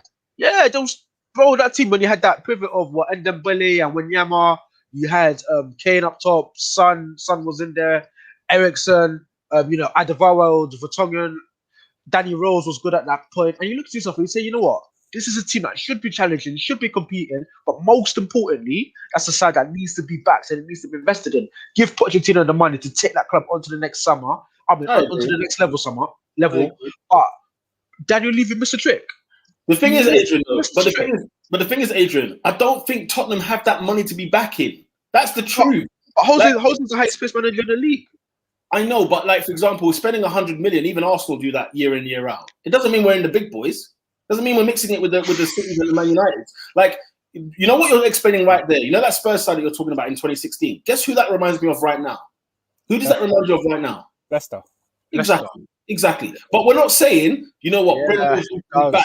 And then because look at their players, there are some talented players in that camp, right? The same way we looked at that Spurs 2015, 2016. That's a very good point, you know. Exact same thing. But we're treating Leicester differently because of like, the history, I guess, but also like just the fact that, you know what, like it's Leicester. They've never won the FA Cup before, for example. Like, how have they never won the FA Cup ever? Yeah, that was a shock. Do you know how many teams in football have not won a trophy though? It's more astonishing when you do your research and find out teams have never won. Like Fulham have never won a trophy in their life. Fulham, you know the ones. I mean, I'm not surprised. You've been to their stadium. I will still never forget that. It's like 400 years old. You know what I'm saying? Football is old, man. Like, do you know how cold that stadium is? Bro, that stadium. Craven Cottage. Big up Craven Cottage. Well, no, I'll never forget the Europa League one. No, we're not bigging it up, Robin. You can't say that. Of course I've been to Craven Cottage. Say Oscar's been there as well. Yeah, I've been there, so I know how freezing cold it was to watch bloody Fulham versus Bolton with a pole in front of my face. No, Oscar, Mandem, yeah, it's astonishing how many football teams there are in football, professional football, and have never won a damn thing. Go on Football Manager. When you're looking for a club to manage, because I always look for clubs that haven't won anything. I want to be the guy. Yeah, There's a plethora of them. There's so many of them. Raw. He's on the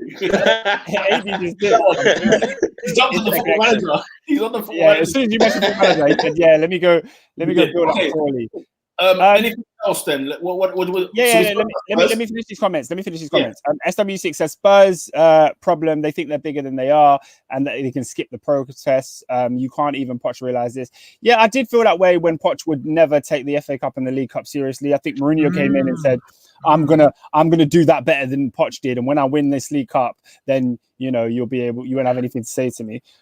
Lola O said, "Nah, that's on you, man, because Arsenal fans told you Spurs were dead. You pretended that a team that has won nothing is allowed to be called a big club. Let's not do that. Give them, Lola. Let's not do that. Even Chelsea allowing them with Spurs to become bigger. Are you being serious now? It's bigger than the Fulham one.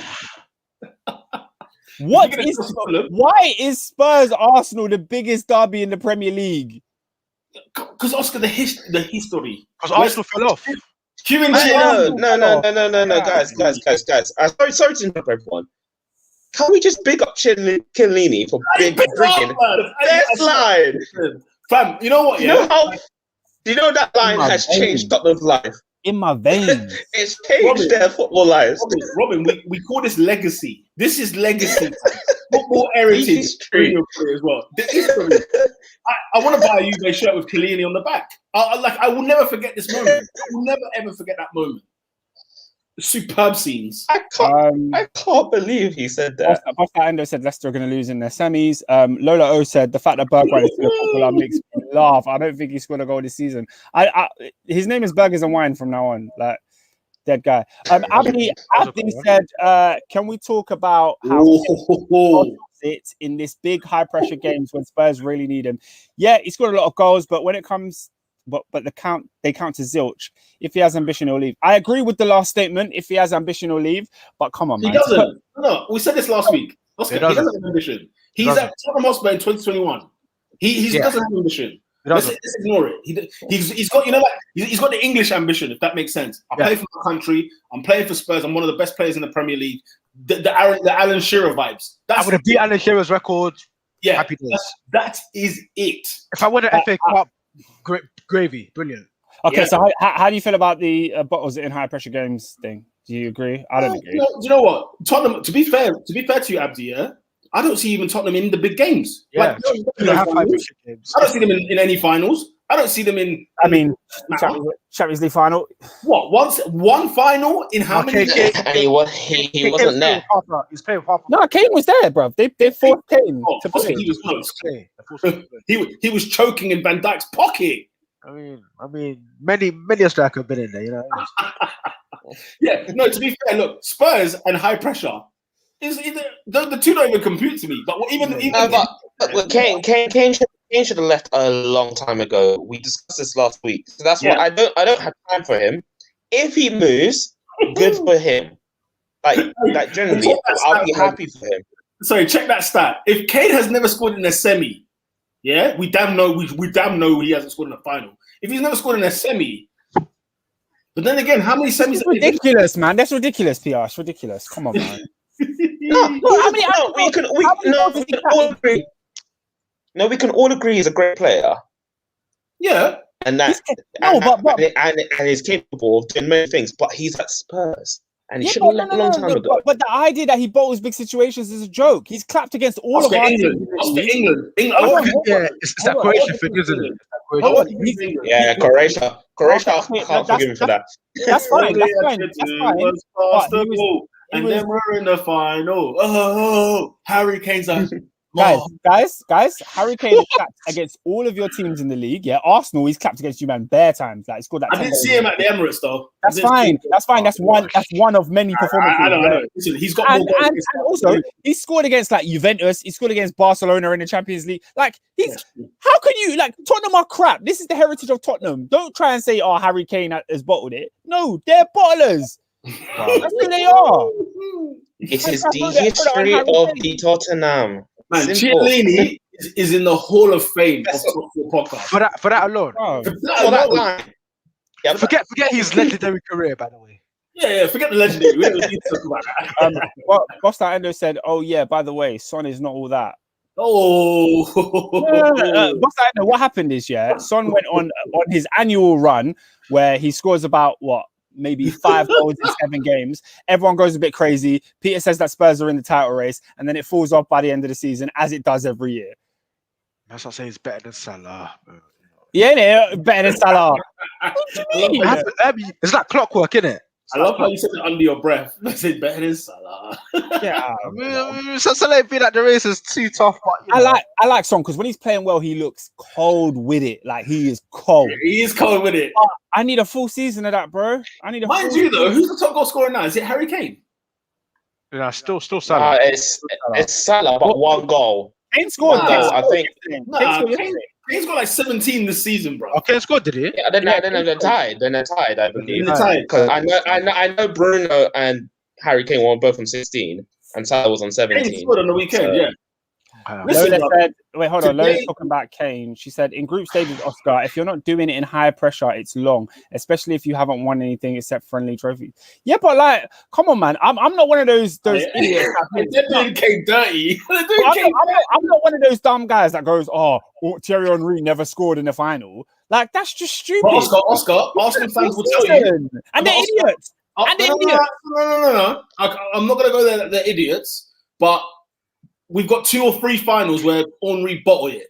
We have to call it. We will say it is it. It doesn't make him any different. It doesn't make him not a world-class player. He's still the king, but he had bottled semi-finals and finals. He was never. How many finals has Kane bottled? Does he get there?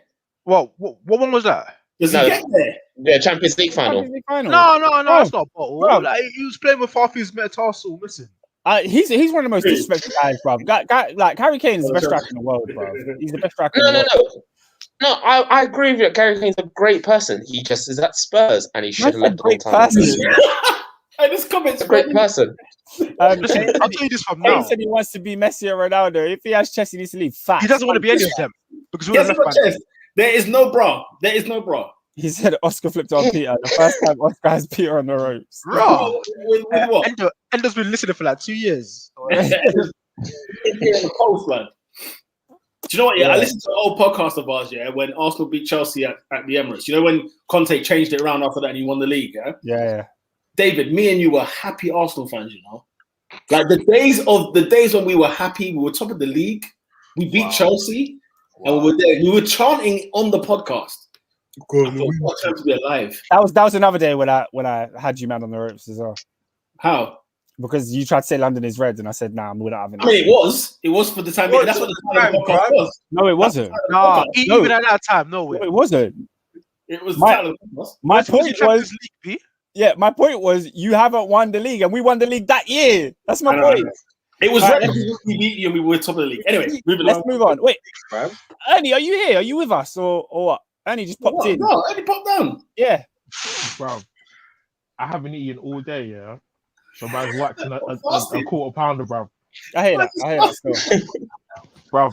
Yeah. Obviously I've come on and it's a bit too jovial, bro. I was expecting beef and that. We are here, Ernest. Now that you've arrived, let us talk about your FA Cup exit against Leicester. Hold on. Let go, Pierre. Hold on, Robin. What? You didn't just put a little 5-minute chat in there. You're letting the man there wait for me to come on, you know. We haven't talked about United. First, to be fair, we literally haven't talked about them. But has there been beef though? Have you man hashed it out though? Wait, Eddie, what needs to be hashed out? Like, explain what you were expecting. Bro, the WhatsApp group has been spicy in the last couple weeks. I woke up this morning. It's had a bit of grace, Duns River. You get me, like. But yeah, we're on to Manchester United, Robin. FA Cup exit. Ollie's not winning that trophy this season. What are your thoughts in that game? You know what? Like I said in the group, I genuinely forgot that match was on. So I was thinking, you know what? It's the FA Cup. If we go out to Leicester, I'm not that fussed because I'm like, all right, cool. It is what it is. But I'm just more annoyed of the manner of how we went out. If that makes sense. I'm going to leave the whole Fred thing to Ernest because for me, I have to actually repent. Live and direct. The reason why. Wait, Robin, you're still living in this podcast now. Get out of this podcast now. Just because man called him Pastor Fred, Robin's been on this. Man's out to back him, bro. Fred is one of the worst. No. He's not Brazilian. Let me finish. He's worse than Daniel James. Let me finish. So can we clarify his nationality though? Because he's not Brazilian. He's not Brazilian. So the reason why I'm repenting is because Hackney, bro. The reason why I'm repenting is because for me, when I've been watching Fred or stuff, I've given him chances, and there's been glimpses of him where I thought, you know what, this guy can come good. And towards the end of the last season and the start of this season, it was doing okay. He was doing his thing. He was playing better than Scott McTominay, and I wanted Scott gone more than him. But ever since November, I've just seen someone that has regressed so hard to the point I was like, you know what, I cannot back this guy anymore. So I've come to say that, you know what, I held my hands up. I'm wrong. I've been proven wrong, and he needs to go. Like today, I thought I wanted Lindelof out. After that, after seeing what happened on Sunday, I was like, you know what, Lindelof, you've actually done one last few games. I'm going to lay you off for now. Fred, Lindelof got had up by Vardy as well. But I said, I'm saying Jamie Vardy had him. I'm saying for the last few games, he has done his job. So you know what, I'm going to leave you know from now. Fred, I don't know what your last name. I think it's Rodriguez or something like that. It's not. You're not Brazilian. You need to get out of my club. And I don't want to see you again. You know what? 50 million. It's down in the drain. I tied my hands up. You know what? It's cool. I've let go because you know what? It was my Sunday. I had a good Sunday. It was a joyful day, the Lord's Day. We love that. I was very peaceful, but I just watched that. You know, in 5 minutes, I was like, you know what? There's no point getting angry. There was no point because I've seen this week and weekend. So you just have to wash your hands and move on. And that's how I am right now. Actually, pause. You see that comment that Lola's made about Fred is like Willian, yeah? Yeah. You see these like Brazilian man that go to these funny places. Have any of them actually turned out good?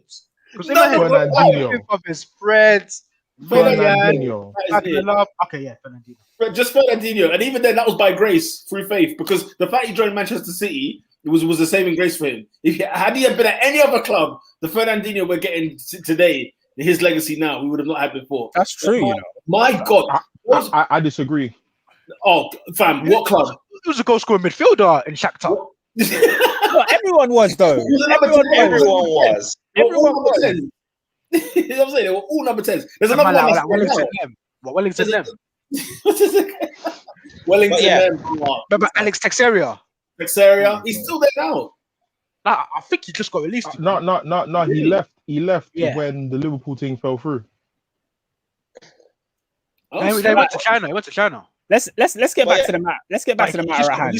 SW6S London said, I don't understand how Man United just let that one go. Absolutely abysmal. That was a big game for Ollie. Fail. It wasn't worthless. Oscar, do you know what? Yeah, I always ask myself, like under my breath. Do you know what I say to myself every weekend? How are Man United second? I ask myself that question. And do you know what? I was going to mention it earlier. Do you remember we were talking about all the we went through all the horrible Arsenal games, yeah?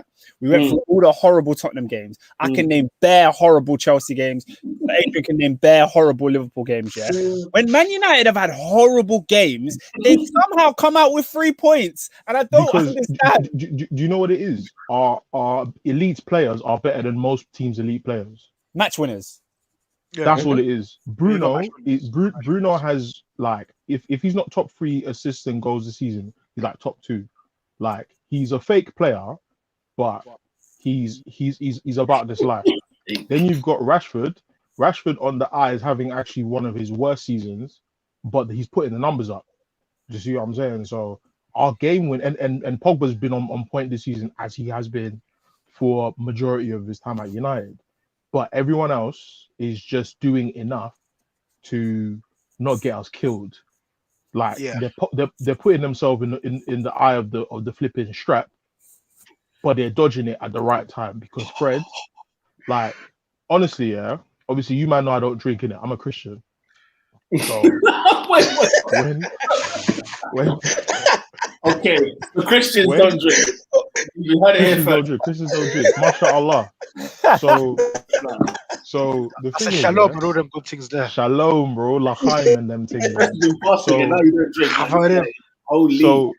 So I don't drink in it. But you see, yesterday, I wanted a strong drink.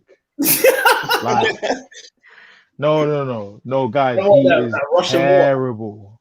No, guys, he's terrible. But how bad? No, Fred is the thing is he's our worst player. He's our worst player. I genuinely think he's our worst player, you know. How much you pay for him? 50 mil. 52 million British pounds sterling legal tender. You know what is the first scout, the first impression person, right? Needs to be shot. That's it wasn't a scout. I refuse to believe. No, it wasn't a scout. It was a Mourinho signing. The first point of contact for me, whoever that was. They said Pep wants him. He must be good. Adrian, thank you. That man went to the rave. They went to the Ivy Asia. They went to the flipping the W in Mayfair, and they saw a man chatting to a bad B, and they thought, "Rah, if he's there, I might as well be there." Turn around, bad B catfish the whole gang. Listen, this brother is absolutely no, bruv. Sky and that black currant Ciroc, bruv. That black currant. Benzema said it best. This guy is playing against us. Another brilliant phrase that was gifted to us. Oh my God. No, guys. Do you not knew Fred was terrible? Yeah. When Thiago when we met Thiago at Anfield, I said, "Goodness me, Thiago's not having a great season at Liverpool." Yeah. But the chasm, the goal. Tech is tech. Bro, You know the Grand Canyon from the top to the end. Yeah. Thiago's at the top. Right. At the end. Honest, you know how it is for me, yeah? First 30 a problem of Viagra Falls. First 30 minutes, I saw him and I said, No. Did you say Viagra Falls? Niagara Falls. Bro, when I saw the first 30 minutes, I said, he's not it. This 50 million quid, he's not it. No, but you know what it is, yeah? On God, he has like 5 good games for United, you know? You know he's been there for 3 years. The 5 games a season. And the thing is, I'm talking like games in all comps. His best performance by a streak was PSG away.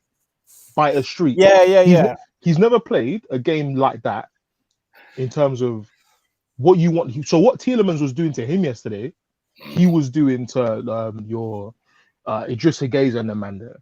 And I feel like, I'm not saying he was an 8. I'll say on his best day, on the day when he repented of every sin, he was a 7. Yeah. Oh, he's been sinning.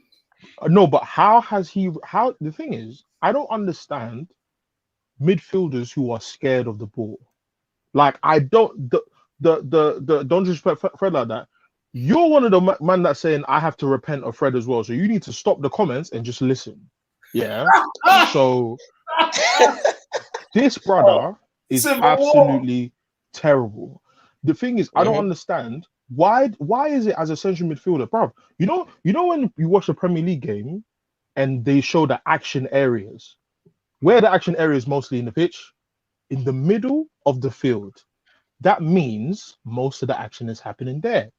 Fred got the ball from flipping, was it Dean Henderson or Maguire? Henderson, I think. For Maguire, had a heavy touch, tried to pass it back. Why is he doing a hospital pass? Bro, Hospital. like what, bro? Even that video that's going around where he's trying to pass back to the right back, but he's using his right foot. Like, bro, what?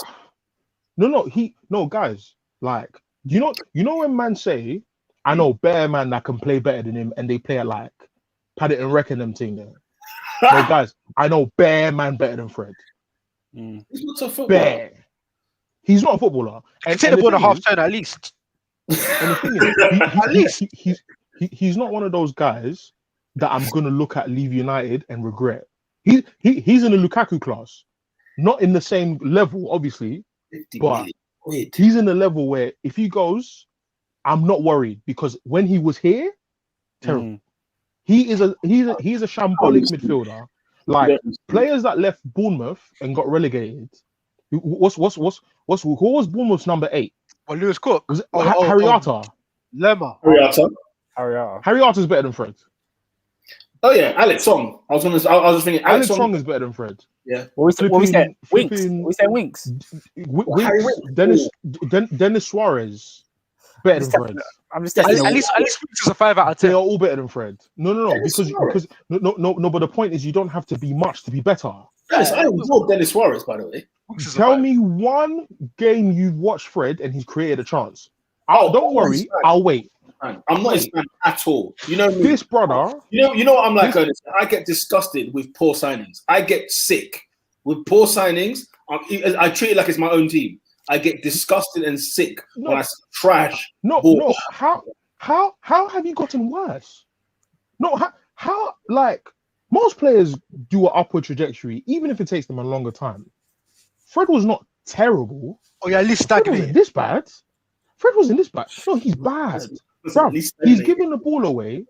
No, it's like Robin said, he is playing against us.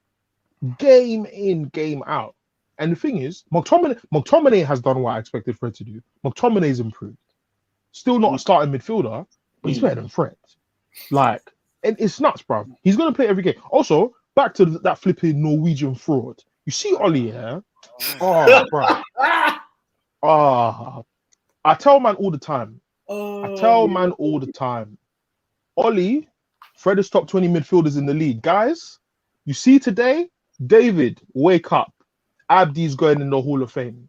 See that? You see that line there? He's going into the Hall of Fame today. I need Lola, tell him. Oscar, I need us to frame that and keep it on the top 4 page for the next 2 weeks because that line there is absolutely shambolic. Top 20, you're taking a piss out of me. Susek is better than him. Are you taking the piss out of me? Yeah, you know what? Yeah, I'm thinking about it. He's actually not top 20. He's not. 20 is a big number, isn't it? So I'm thinking, right? He's not, bro. But then I thought about it, I'm like, when you start doing the maths, you start realizing every midfielder in Fulham is better than him. Oh my god! Every midfielder in Fulham is better than him. Okay. No, Fred is terrible, guys. Yeah, Fred is terrible. Listen, and you see Ollie. This is what I keep saying. Yeah, this is what I've been looking at. This is why I get onto coaches. Either you are coaching. No, you're not trolling. You believe it. Don't do that. You believe it. I don't believe it. You believe it. Anyway. Flipping. As a coach, either you're an enabler or you're actually telling them what to do. Like Ollie, I don't believe is telling Fred to lose the ball, but you don't like he doesn't stick it on man enough. He doesn't give man an incentive to stop playing him. Like honestly, he's bad. Like the way he got rid of Lukaku, the way he got rid of everyone. Like there are players that deserve game time. Jimmy Garner deserves game time at Man United. He's doing it up in. He's not MK Dons. That's Ethan Laird. Nottingham. By the way, Laird, he's better than Fred. He's better than Fred. He's better than Fred. He's better than Fred. Every midfielder we have on loan is better than Fred. Get him out. Get him out, bruv. Do you know what's annoying? It's coming off an actually good win at Milan. Like we actually played good at Milan, except for Fred. It's because we played away, Robin. Don't get fooled, Robin. It's because we played away. No, I'm not saying. No, but I'm not saying. I'm saying that we actually played like actual team, except Fred. No. Fred was the annoying one. Say that again. Except Fred. Fred was still being a nightmare at Milan. Whereas the rest of the players are actually put in the shift. Because have you noticed? Yeah, there's certain games where they don't even like. Our players don't pass to him, and opposition players don't worry about him. How are you that bad? Mm-hmm. Bro, he's the trigger. Yeah, when he gets the opposition, man. Now we press. Troy Deeney said, "Just leave him. Yeah, he will make the mistake. How can you be your own?" Bro, give me Etienne Capoue today. Give me Capoue today. In football as well, you know. Deeney's dropped a few gems. We were talking about like gems like Chiellini and friggin' Benzema. Throw Troy Deeney in that mix because he's had a couple liners. Did you hear what he said about Lovren? He said Van Dijk doesn't even bother. Lovren is all systems go. Green light. Go on attack. He came live on BT Sport. He said Arsenal have no nuts. That's when he's on it. He's on this stuff. You know what? I respect it. I've got time for Deeney, man. I've got all the time in the world. We spoke a lot on Fred, but Abdi before that he made a comment. He made a comment about Ollie, and you mentioned Ernest, the Norwegian fraud. He said, "I'm an Ollie fan, but if he doesn't win the Europa, he needs to cut." Then he's going to cut then. But this is what I was thinking about today when we were about to do this pod. Yeah, that the reality is Ollie's job is safer than the Queen's crown jewels, bruv. Nothing is happening to Ollie. He's safe. As long as he's in, and the thing is, you know what they're going to tell you, Abdi? He's second. That's what they're going to tell you. Yeah, he's second in the league. And all they want, especially with like this new deal coming with this new dead shirt sponsor logo, like we're getting Champions League money. So why should he go? Because the bare minimum for every manager since Moyes has been make top 4. Ollie is going nowhere. So this is us. This is us forever until buckle up. Yeah. I have no like projections towards like the next few years. I have nothing to expect. Nothing. And also, Europa League has been won already. A trophy will just be a cherry on the cake. We don't need to win trophies. I don't even care about winning Europa League. And if anything, winning Europa League means that you flopped because your first objective was to stay in the Champions League.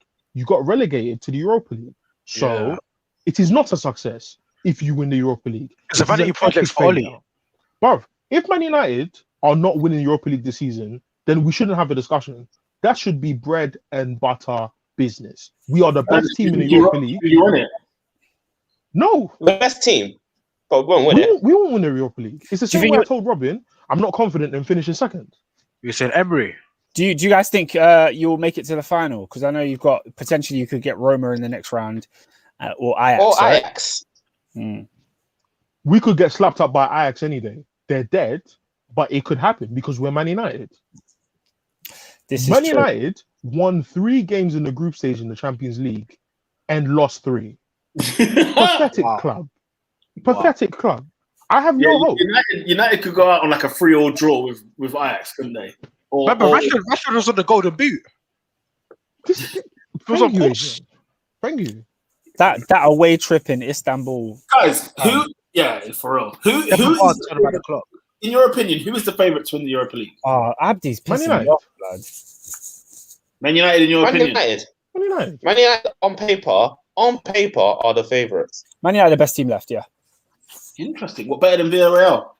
I'll stop Yeah, it. because it was literally between Milan and United. Peter, Of you who lot I should beat thought was gonna Villarreal. win. You lot should beat Villarreal if you face them in the semis. I think the cat amongst the pigeons is the Emery thing, isn't it? Because of Emery's pedigree in the competition. But squad for squad, United. Emery, by the way, in La Liga, he's got Villarreal playing well.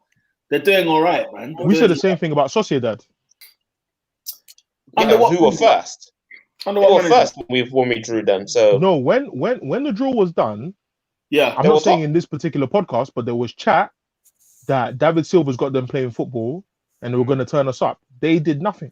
Ishak. So and the same thing was said with AC Milan because of the way they were playing. But for a long time, they were the only team unbeaten in Europe. They came and we beat them. So these teams don't scare me. Same way, Sevilla didn't scare me. We didn't win. Martial flopped us. This is what I'm saying. Man United should win this Europa League. The reason we won't is because we're our own worst enemy. The thing is, Period. you know what? Man United being second, though, like, of course, you're there on merit. But, like, Man United, I feel like Man United are the favourite to win the Europa League in people's eyes because they're second in the Premier League. But yet, when I look at Man United in the Premier League, I'm like, I'm not convinced by this team. This team doesn't convince me. But we weren't convincing in 2016. Say again? We weren't convincing in 2016. We were playing Twanzebe off of the academy. Twanzebe hadn't played Premier League football. Jose Mourinho. It It was at 19 then.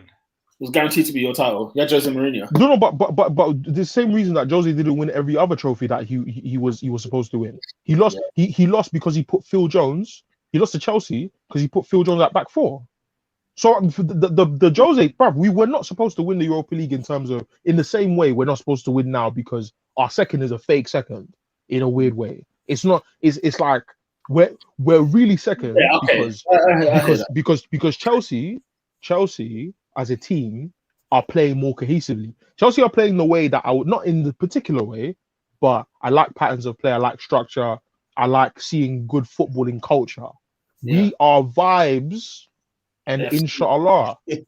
So you That's don't give a prayer to, like, say, Ajax, Roma, Arsenal, Villarreal. You don't think any of them? We are better than every team in the Europa League. Yeah, But even We're better than all of them. even head to head against Arsenal, you haven't beaten them this season. We're better than Arsenal. But as in, like, head to head, though, like, say when it goes to the final, We've lost to Arsenal because we haven't finished our chances. That's it, bruv. We've played. No, what I'm saying is bruv, before what's it called? Who did Thing replace in the last game? Was it Tierney for Cedric? In the last game we played, we were peppering that left side. Oh yeah. Cedric was getting a bundle. And all of a sudden, and Rashford decided he wasn't going to finish, so he said, "All right, cool. I'm just going to try and score. I'm not going to score, bruv. We're better than you. so if we do go to not the take our final, chances." so say if it's Arsenal v Man United in the final, you're confident that you'll beat us. If I didn't expect Man United to win, then there'll be no point.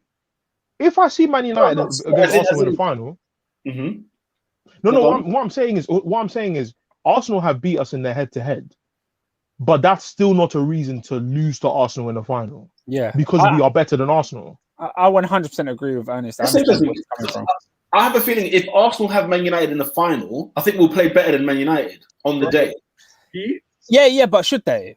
Like, well, I mean, whether they should, but that's what I'm saying. You know, that kind of saying the United second. I mean, look, they're there on merit. We can't take that away from them. But it does feel like a fake.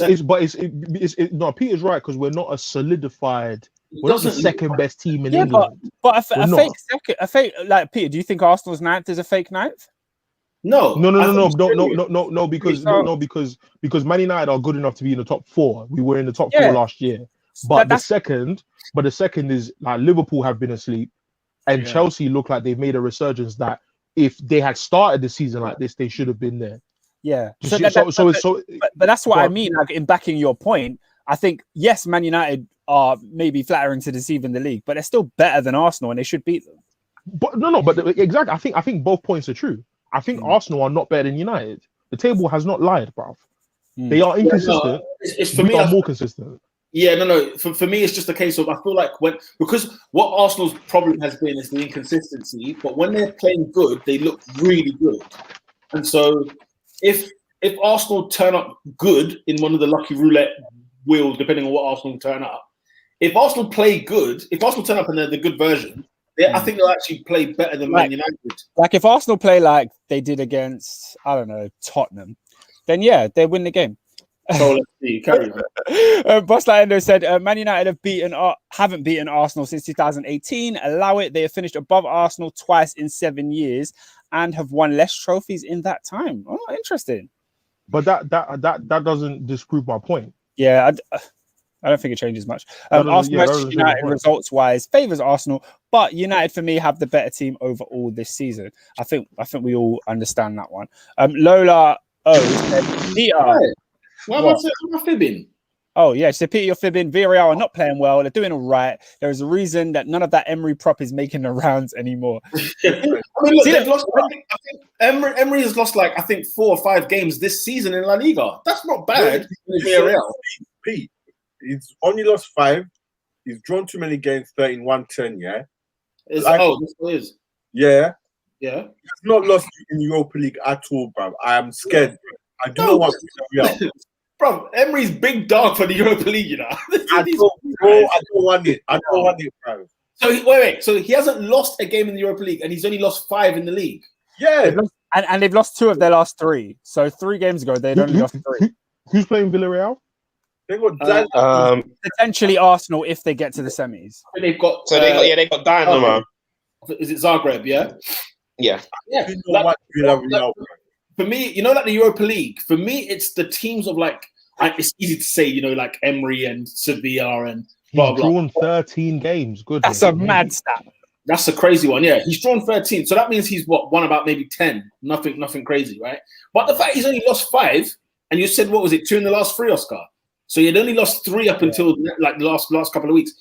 He's doing a decent job. Remember, it's Villarreal. Yes, decent. Yeah, I don't know who Villarreal are for love nor money. 1-2 semi-final in Europe. That's what they do. But if Man United face a Villarreal team that's drawn 13 games and they lose to them, I'll be upset. Yeah, you'd be I've seen Villarreal take out English teams like that. I've seen them take out Liverpool. I've seen them take out Arsenal. Whoa. What year are we talking about? First of all, Liverpool. Did you go through when you played Villarreal? What year? What Europa League final? In Europa League. Oh, what, you played the Europa League final? Oh, we beat them in the semis, and then we went through to the final to Sevilla. Oh, sorry. Do you know what? I'm mixing Emery and Villarreal. So Emery and Sevilla. Sorry, because you lost to Emery, isn't it, in the final? Yeah. Right. Okay. Sorry. No, that's my bad. I'm confusing Villarreal. And league is his thing, guys. Lola, look, to wrap up the Villarreal talk, Lola is saying that this isn't her saying Emery is going to be an easy game. Just it's not some team that we should be mad shook about, which I agree. Yeah. I am on Arsenal. Arsenal. Yeah, I agree. As an Arsenal fan, I'd be scared. Tell you, bro. You don't. As an Arsenal fan, I'd be scared. You know what it is? Every time we play a decent side, guess not what? Emery in and of himself. You know what I'm saying? We wet the bed. Sorry. We wet the bed. Yeah, no. I'm sorry, guys. If Arsenal don't make it to this Europa League final, you deserve. No, they have the easiest route. Get because You have the opportunity to salvage your season and make it into the Champions League. If you guys are not motivated for these next 4 Europa League games, I don't know what will motivate you. No, here's what's gonna happen. Yeah, we're gonna win Europa League. Typical Arsenal, win Europa League.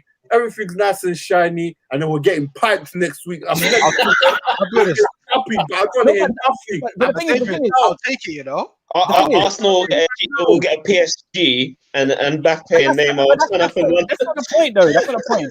I would hear the theme song. They're not going into if Arsenal win the Europa League, they're not going in there to win the Champions League. They're going in there to be a part. Hold on. There's 32 teams, bruv. Half of them teams ain't winning it, yeah? So half? Yeah. 31 teams that are not winning it. I mean is I mean. Half of them don't have ambitions of winning it. That's what I mean. They're just here. The whole point, blood. Yeah, so I'm saying Arsenal will be one of those teams. So what I'm saying is, being in the Champions League is just better for Arsenal. You get the money, you get to attract a couple players, and then your team can get better in the league. You know what, Oscar? Do you know what? Yeah, I hate the fact we know what the semi-final draw is, because for us, we're looking there. Yeah. So Slavia Prague can just send us one in the rear, and we go out just like Rangers. That's true, you know. One quick. We need to. I wish we didn't know what the semi could go, because it's that whole thing of like, you know, the route is easy, like you're giving it the milk, and then all of a sudden, you know what I'm saying? They come and give us the smackdown, and we're like, who are you? This racist man just come to us. I'm thinking now, do you know what? And say we do beat them, yeah. I'm not gonna lie. The Emery Villarreal, I am not confident. I'm not gonna lie. He will deal with Zagreb dead food. If he knocks you out, he has to do a knee slide at the Emirates. I need it. One finger's to his lip. Yeah. The thing is, and the thing is, yeah, I will not be mad because I'll say, listen, bro, like, yeah, you should have been sacked when you did, but fam, the fact that Arteta has gone through all of this and he's still here. Nah, I hear him. Guys, don't forget to like and subscribe. As you can see, we got the Villarreal colours. You know, we're supporting Villarreal all the way. That's why we're today. Yellow submarines. I guess, Oscar, if you want to sprinkle some dust on Chelsea there. There's not much to discuss with you. Oh, actually, no. Ikas Elmi says, are we not going to talk about how my Chelsea team comfortably disposed of Atletico Madrid and made Suarez come off at 60 minutes because we were so impressive. Good. So shocked. No, it's very impressive. Atletico, so shocked. I thought. I mean, are you? Yeah, because I thought Atletico. Do you know what? Do you know who I'm more annoyed at? I'm more annoyed at how Felix. Why did you go to Atletico? You should not be at that team. Like he's over the 2 legs. Really he was by far their best player. I mean, Robin, he came from Benfica. Who else was signing him? If they put, how much did they pay? But I'm just like, I get it. They threw the money. They threw the bag, 120 million. I get it. You go for that money. Yeah. I'm just like, bro, if you want to progress in your career, you're not supposed to play under Simeone. I heard that. You're not. That's hard. I mean, is he not going to win the league this year? That's a bit harsh. He's going. They might not. They might not. I've not been saying in the European roundup, which you guys should watch, by the way. Sweet plug. But I'd say, in the European roundup, no, Atletico are still not there. They're still a bit shaky. Sugar deals. Hey, he signed the Sugar Knight deal, bro. They're still aren't they? Yeah. They are 7 years. They are still top, but Barca are catching them. Like Messi's like, you know what? If I'm going out, I'm going out on a high. I can't like Messi's woken up in it. Like he said, don't be wrong. I'm sure there's like maybe 3 or 4 points in it. Yeah, but the fact 5 points. 5. So like the fact that it went down. No, 4. My bad, 4. It's 4. The fact that like I said, they're still here in March and they're top of the league. Like I think Atletico will do it. I think they'll be fine. I can't lie. La Liga. I heard a lot about Atletico, man. I heard Suarez was slapping it up still. I was expecting something a bit more than what we got, to be honest. In that first leg, the way Chelsea played them, I was like, right, these guys have nothing about them, man. They didn't come to play. I think maybe because of injuries, they didn't have players like Carrasco and that they were playing Lamar. Well, they were beaten for a time as well. Suarez is looking tired. We lost like what? Couple? They've been nang this year. Yeah. SW6 said Chelsea shocked me, but both legs did well. Yeah, I was more shocked by the first leg, but then when I saw how Atletico came out, I said second leg we have to beat these guys, man. It's Stamford Bridge, comfy, and we got a bit lucky with the penalty shout. But other than that, we were by far the better team, and we bossed the game. Kante was incredible. I was surprised how good Chelsea were over 2 legs. That surprised me. The reason I wasn't surprised by the second leg is because of Lucky's next comment. 12 clean sheets in 14 games. Like, Tuchel has made us such a solid unit of a team, to the point where we're not giving away stupid chances like we used to. All of those silly individual errors. You know how like some of the players that are playing now, even your Rudigers, who I just feel like, this guy is gonna have an error every 5 minutes. They're fewer and far between now. Yeah. He's ironing those things out. And it's why we weren't in favor of Lampard, because we knew that it was more than just the players being terrible. Because the players are still not that great. And I think if Tuchel could dip his money in the bag, then he could probably grab a couple more. But he wasn't covering them in any glory, any defense at all. So and it does make you wonder, like when a team consistently has individual errors, like we can look at how stupid the players are, but at a point it's got to go back to the manager. And I think that's kind of what you're getting at with the Arteta stuff as well, because it just happens. But as for Chelsea, man, last week Iklas was complaining about Tuchel. And I'm like, bro, he's come into the team in January. We're unbeaten since. In that time, we've beaten Atletico Madrid twice, Tottenham, Liverpool. Like, this was a really, really tough run Chelsea have been on. We placed all those teams, Man United in there, Leeds away, Southampton away, all of that. And we've come out the other side like, we slapped up half of these teams. It's all about foundations. When you're a new manager coming into a side that's not been doing well, it's about setting the pace and then going on from there. He can build from then. Because right now, it's not about all of a sudden he turns it on and he becomes PSG at Chelsea. It don't work like that. He worked from the base, and the base, and it's one of the things I even gave credit to Arteta when he came. We became hard to beat. That was the number one thing I noticed. And with Chelsea, it's like I said, they haven't conceded a goal in 2 years. It's ridiculous what we're seeing from them. You are hella boring, but nonetheless, we are hella boring. And do you know what? Yeah, do you know what? For the next couple games, I don't mind if we're hella boring if we just secure that Champions League position. We've got West Brom, Crystal Palace, West Ham, Fulham. Those games, if we're boring in those games and we get the W, I don't care. We move on to the Champions League. We're buzzing now. We got the draw. We got Porto. Nice. If we beat Porto, we might be bucking Adrian's Liverpool in the Champions League. What are you telling me, AD? With regards to Arjo, I think just the Champions League draw.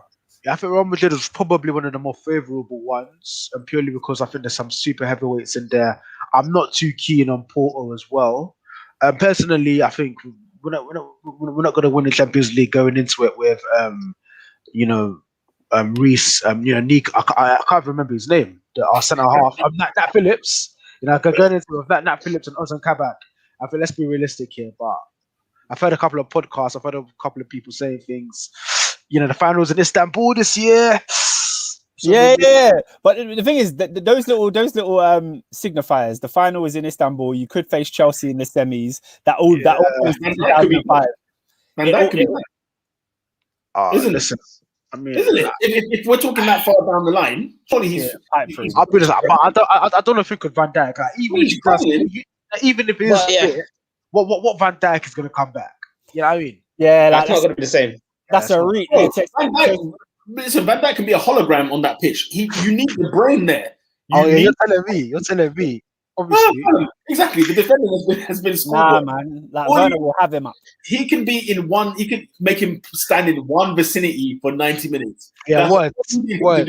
He's a popular defender. Yeah, this one line. You know what I mean? Before you get to that point, Real Madrid. Tasty. Yeah. It's tasty. I think he could go either way. It can genuinely. I can't lie. I just think never. When it comes to the business end of the Champions League, which we are in now, never ever count out Real Madrid. Yeah, it's where the big guns you feel turn up, isn't it? You feel like they're going to rock up. I mean, Bayern PSG, delish. You know what? That's my winner. My winner. I'm calling it there. Listen, Courtois has a mare in him, bruv. Don't trust it. Leave it out. He's a solid keeper though. Like He's got a mare in him, bruv. I mean, don't they all? Yeah, I'm with David. I think Liverpool go through. Personally, I think they go through.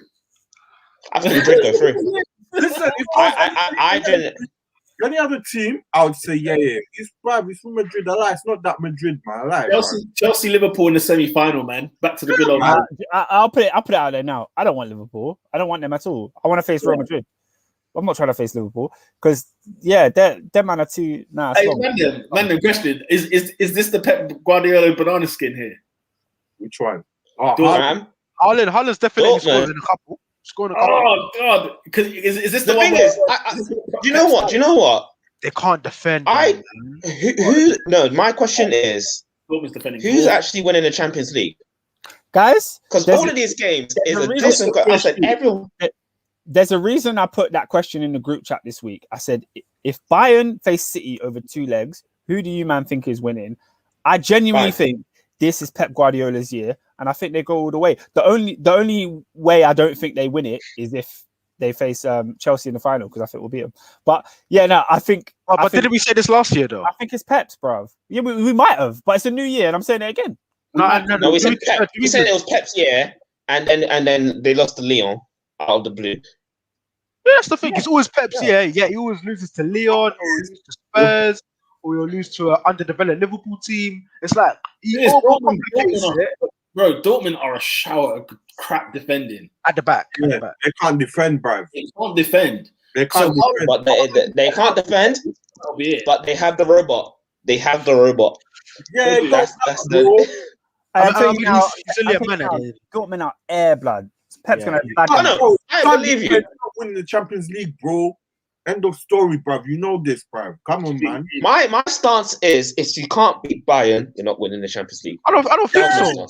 I think PSG can knock him out. I think PSG's knocking them out. Yeah, I think PSG's. I think Man City are better than Bayern. Like I don't know why everyone's making it seem like Bayern are the greatest team ever. Yeah, like they're not. I'm not saying they're the greatest team ever. I just think that they're the favourites. I hear that, but it's between PSG and Chelsea to me. It sounds mad, like bro. Chelsea, you think Chelsea can win it? I think so. I think what they did against Atletico has really spun my mind, and I think between Chelsea and PSG, those are my 2 favourites to win the Champions League. If I was a betting man, I put my money on City. I think you put your money on Chelsea because the odds will be fantastic. Lola O says because of City in the CL, it would not shock me if City lose. That's fair. I don't think against Dortmund though. Not Dortmund. Maybe the next round. Like Dortmund ain't good. Like they're not a good side. They're not a good side. Like he said, Bayern are the team to beat. And then SW6 said PSG if they have Neymar, they're going all the way. Neymar was back on the bench for the weekend. So that's the point. Caveat for PSG. Sister's birthday is finished. They all need to play. Yeah, his sister's birthday needs to be done. His whatever ritual he has in Brazil needs to be over. Everyone needs to be fit. And Poch, you know what I'm saying? A game. I think they can do bits. This year, I'm really, really buzzing for the Champions League. Like these are some delicious ties. Do you know when the draw was absolutely spot on? This has been a very spot-on draw for a very long time. The most boring game is Chelsea, and that's literally the game I'm most invested in. So for the rest of the weeks, I'm just going to be enjoying quality football. Like I can't. You know what? It dawned on me when Chelsea were playing the second leg at home to Atletico, where I felt like, oh my god, like how are there no fans for this? Like Champions League in a knockout stage, it's a fan thing. Champions League nights where? No, Champions League nights. No, but where? In general, I love Champions League nights. There we go. Don't give it to him. Where? Don't give it to him. Not Stamford Bridge. Champions League nights at Stamford Bridge. No, don't say that. No, what? Not Stamford Bridge. Not Stamford Bridge. How can you say no? It's not. No. It's not no, there are better stages. Whoa. Out of all of our grounds, who's had the most iconic nights at your home ground in the Champions League? Tell me more than Chelsea. You do know there's a Liverpool fan. Liverpool. Yeah, Liverpool. Let's go. I'll go toe for toe. Name your game. Oscar. Are you alright? Did you not see Paul's goal? Are we not? If you look at my ground, Paul's goal rocket against Barcelona, the 4-0, the 7-2 against Roma. Don't even try to do that. Let's talk about Liverpool. Real Madrid in 05. Don't talk to me about Olympiacos. Madrid United. Okay. Here we go. Oscar 4-0 versus Barcelona. Top that. Huh? 4-0 against Barcelona. Top that. 4-2 against Barcelona. Ronaldinho scoring one of the most iconic Champions League goals ever. Okay, but you lost. Stamford Bridge. You gonna lose. You lost. We knocked them out. We knocked them out. What are you talking about? I got next out. No. Okay, go on. But the most iconic thing about that is Ronaldinho scoring. People don't care about and we knocked them out. I mean, who cares? The one when Ronaldinho at the new camp also bodied Terry and scored as well in that game. Was that a and we knocked them out? What are you talking about? There was the group stage game when Drogba dunked on Puyol and scored a banger, but I'm not talking about group stage. That's why you can't bring that Olympiacos crap to me, because group stage ain't really like that. Olympiacos was an iconic night, though. It was an iconic one. It was iconic because Liverpool were going out against Olympiacos, bruv. No, yeah. Should I throw Chelsea versus Napoli in there? Should I throw Chelsea versus Napoli? You said epic nights. You said epic nights. Okay. Chelsea Napoli then. Chelsea Napoli. Let me run down. What about Liverpool Chelsea in the semi? Yeah, the Stamford Bridge games were the better games. The Stamford Bridge games were always the most entertaining games. I remember the Good Johnson fired it across the box at Anfield. I was like, oof. Bam, winner, last minute winner. Get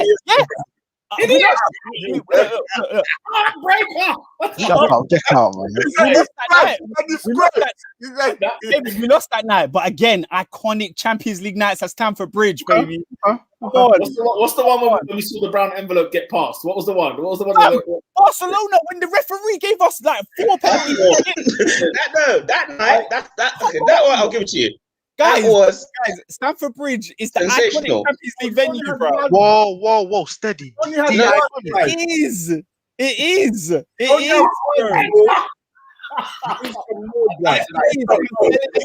one, bruv. That was, bro. How many times Chelsea at the Bridge? We 4-4 with Liverpool at the Bridge, bruv. Are you mad? Like, come on. No, but you lost. You got knocked out, bro. Lola said Oscar is moving. No, but David, that's not what I was talking about. Because the camera can't keep up with his lies. Like I said, listen, iconic nights, bro. Oscar, you know Anfield, man. Come on, they run the Champions League. No, but Pete, if you want to talk big games at your home ground, Robin mentioned Madrid. These were huge games. Madrid versus Man United. I said. My best night all-time Champions League was the Paul Scholes rocket. I remember that. I jumped out of my seat and screamed. I get that, but that weren't really. 100%. You know that was an iconic night. We battered 4-0 against Barcelona out of the park. Played them out. No. You were wait. What game is that? I thought this was 4-0. This was the 2008 one. 5-1. Yes. I said we didn't. Yeah, that was 1-0. It was 1-0, bro. I said, which one was the 4-0? I had to look this back up. Yeah, you don't even remember, Robin. You don't even remember. I'll go through them. Yeah, because obviously Liverpool, you got the night beating Barcelona 4-0, sensational. No doubt in that. That was incredible. Arsenal, the Jack Wilshere night against Barcelona, incredible. But when you look at the long list of Chelsea's ones, bruv, it's a no-brainer. But also, even I'm saying that even Liverpool has some iconic ones. When I think of like when they beat Arsenal in the Champions League, and when the Olympiacos one counts. I'm not gonna lie, that one counts. When they beat Real Madrid in the Champions League, when they beat Juve in the Champions League, when they beat Juventus in 05. Garcia, yeah, 05, yeah. Juve at hybrid too. That was a big one. Oh yeah. What, the return of Vieira? Oh my God, yes. Oh yeah. No, but I'm not putting Arsenal even though Europa. Okay. Yeah. SW6 in my veins. How dare you? How dare you bring that up? You know what? In fairness, Oscar, the catalog is more extensive than what I gave him credit for. Lola said, Oscar, why is your voice so high? Now, let me explain why. One of the first debates we ever had on the Top 4 podcast was this debate. I remember Remy said Champions League nights at Stamford Bridge, and everyone laughed. Everyone laughed him out the room. And I said, hold on, why are we laughing? Chelsea have iconic nights in the Champions League. It happens, and we're going to do another one when we face Real Madrid in the semi-final. It's because you said it was the best, and I was like, hold on. No, it's not about the best. I'm saying Chelsea have the most. Like we have bare. We said it was number of. Yeah. Okay. A couple more comments, and then we can move on to the awards. Apologies, guys. I got a bit too excited there. Iklas Elmi said, I haven't been this excited as a Chelsea fan in ages. Could potentially end the season with a top 4 FA Cup, Champions League. Bring on the last quarters. What a season that could be for Chelsea if they end up with that. Oh my God. Yeah, it could be, man. Could be. Okay, I'm not gonna say get excited because I never say never, but I feel like you are going through against Porto. It depends who you get in the semi-final too, I believe, if you'll get through or not. I think you get Madrid, you're going out. Chelsea go to the final. It's not even a brainer. I think they're in the final. That route is easier than the other side. What, you think it'll be Liverpool?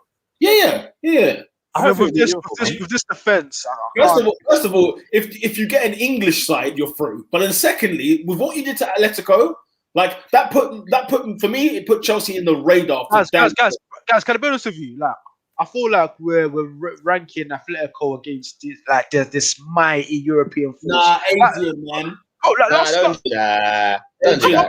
Atletico. Nobody except Chelsea fans expected Atletico to go out. Nobody did. I mean, but on the evidence of play, Atletico were horrendous. Yeah, I can't lie. I agree. Remember when we made the draw, Oscar, you believed Family Deal going out against Atletico. But I believe, but remember, that's what I'm saying. But Robin, the draw was made in like December when we still had Lampard. We had just losing games to like Everton, Wolves, and them, man. Yeah, and also the reason I was upset with Atletico is because we finished top of our group. It was the worst possible draw of all the other teams that finished second. Yeah. So it's not like Atletico were the best team. It's just they were top of La Liga and Suarez was banging goals. I think that's what it was. Like Atletico are still a good side this season. Like, let's not put them away like that. Like of course they're good, but I mean, you're telling me when the draw was made, Adrian, that you thought Chelsea were going to go through? Not at the time, but looking on it now, when you look at Chelsea it's like, you know, even the night before, as much as I've been impressed with Tuchel, the night before the Atletico game in the first leg, I was confident that Liverpool, that Atletico were going to do it. When they won away from them, I thought, bloody, that's a good result. But then the home game, you know what I'm saying? Like you said, Atletico were poor, and they put the team, Chelsea put them to bed. And that, for me, piqued my interest. You guys remember before the tie, I was saying that Chelsea haven't like progressed in the Champions League past the quarters, to the quarters since 2014. So that's why that night, for me, it was restoring the feeling of the old school Champions League nights, because we ain't had it in years. And like Tia saying, you just wish there was fans there. I mean, it's one of those. That's exactly what I was thinking. Like, it's for me, it's Chelsea's record in the Champions League. That's why I wasn't confident, as well as the fact that Atletico are still a big team in Europe. SW6 said they knocked out Liverpool last season and they're top of La Liga. It's a big win for the Blues. And can I be honest, by the way? You see that? Don't get me wrong. I give them all the credit in the world. Yeah. I am. They did a job on us. But go back and watch the highlights of that game. No. Which one? Home or away? Home. No, the away leg. Anfield. Watch the Anfield leg again. Just watch it and ask yourself. Oscar, do you remember how shocking it was that they went out though? Oh, I was doing knee slides on the living room floor. It was shocking because it was like, wait, Liverpool are actually going out. They're going out. Like they are actually going out. When Gomez was sliding on the floor, I couldn't believe it. Well, and you know that game was the start of COVID. Pandemic. Yeah. And that's kind of game of football. What? Oh wow. Good laugh. Yes, Itas Elmi says 8 Champions League games, 6 wins, 2 draws, 6 clean sheets. We've been flawless in the Champions League this season. Yep, so far. I'm beaten. And I get that, and I hear that, but it's just in my mind. I ask myself, is Chelsea better than PSG? No, but the thing is, they don't have to be. We don't have to be. I know. It is lottery. I get that. I understand it, and I do say those. But I just feel like, are they good enough on a one-off game? If it makes sense, that's what I'm thinking. In a one-off game, that's even better. I think that's better. I think the one thing I've learned about Tuchel so far is that he's a game plan kind of guy. He goes into a game and he says, "This is what we're going to set out to do." I do believe like Bayern, City, PSG, all better teams than us. But if we go into that game, I would love to see PSG versus Chelsea. Oh, what a tie! I think Tuchel wins it, man. I think Tuchel wins it. Bro, I'll be honest with you. If I was a Chelsea I can't fan, lie. my eyes would be green. All systems go. What? I get Porto, and then I get an out of sorts Real Madrid, out of sorts Liverpool in the semis, and then the final one-off game. That's why I'm saying. That's why I think Chelsea will be in the final because of that route. Because of that route and what they're up against. It's a lovely route. It's delish. Bring me Madrid, man. No, I'm not gonna lie. I'm trying to pack in Courtois, blood. He needs the whole shot. Madrid for me is more risky, man. I feel like if you got Liverpool over 2 legs, I think you're fine. Madrid, man, it's dodge, blood. It's dodge, and you're UEFA, fam. You know what I mean? You just kick in. Rule of thumb, yeah. If you want to win Champions, Do you know why it makes it more risky? If we're talking brown paper bags and all that stuff, do you know why it's more funny? Because England is now officially the number 1 league. They've taken over La Liga in the rankings. So obviously they're not going to like that. Robin, the fact that we were behind La Liga is already a fraudulent move. It was fraudulent. Champions League records would argue with you. Yeah, you know what I mean? Hang on. Wait. No. The league, though. We're talking about the League of Spain against the League of England. Bro, they're playing in Europe at a time where they won the top European Cup and then the second European Cup. And bro. Okay. If that's what it's based on, then fair enough. I'm just going like pound for pound. The leagues are based on pound for pound. Sevilla dunked on Wolves and then Man United. Meanwhile, Atletico Madrid slapped up our champions. Like, come on. Maybe. We won an aggregate. No. Maybe I'm not going to deny our best against their best. It's not even a question. But Burnley is going to Las Palmas, bruv, and getting 3 points. They're getting 3 points. Yeah, I mean, Okay. Final comments on this, and then we'll move on to the awards. We've been here for a long time, guys. SW6X London says Chelsea versus Porto will be tricky. We do better as underdogs. I agree, actually. Yeah, we're not perfect. But I love the underdog thing, man. I want us to be the underdogs. So I hope we just get through Porto, and then we get that underdog run. I think Porto taking out Juventus is good for you now. Yeah, good point. Ikas Elmi said, if Chelsea win the CL, I'm dyeing my hair blue and running outside topless. I don't care. Do whatever makes you feel You happy. know what? I'm going crazy. I'm losing it. The fact that I've seen Chelsea win the Champions League, I'm okay with it, if that makes sense. If a team's won the Champions League before, I'm more okay with it. Yeah, I know.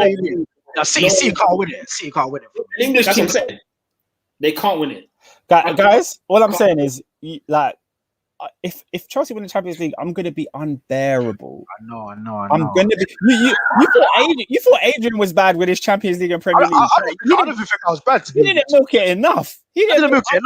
I'm opinion. going to be unbearable. Boss That Endo said, I don't want Chelsea, man. We can't beat a low block. They outplayed us at Anfield. That's very true. I hear that. If Chelsea win the CL, Chelsea legacy is cemented as a big club. I'll retire and take a pick. Yeah. I feel like we're here already. Yeah, I think Chelsea are there already. If you win the Champions League, you are. If you win the Champions League, you are a big club.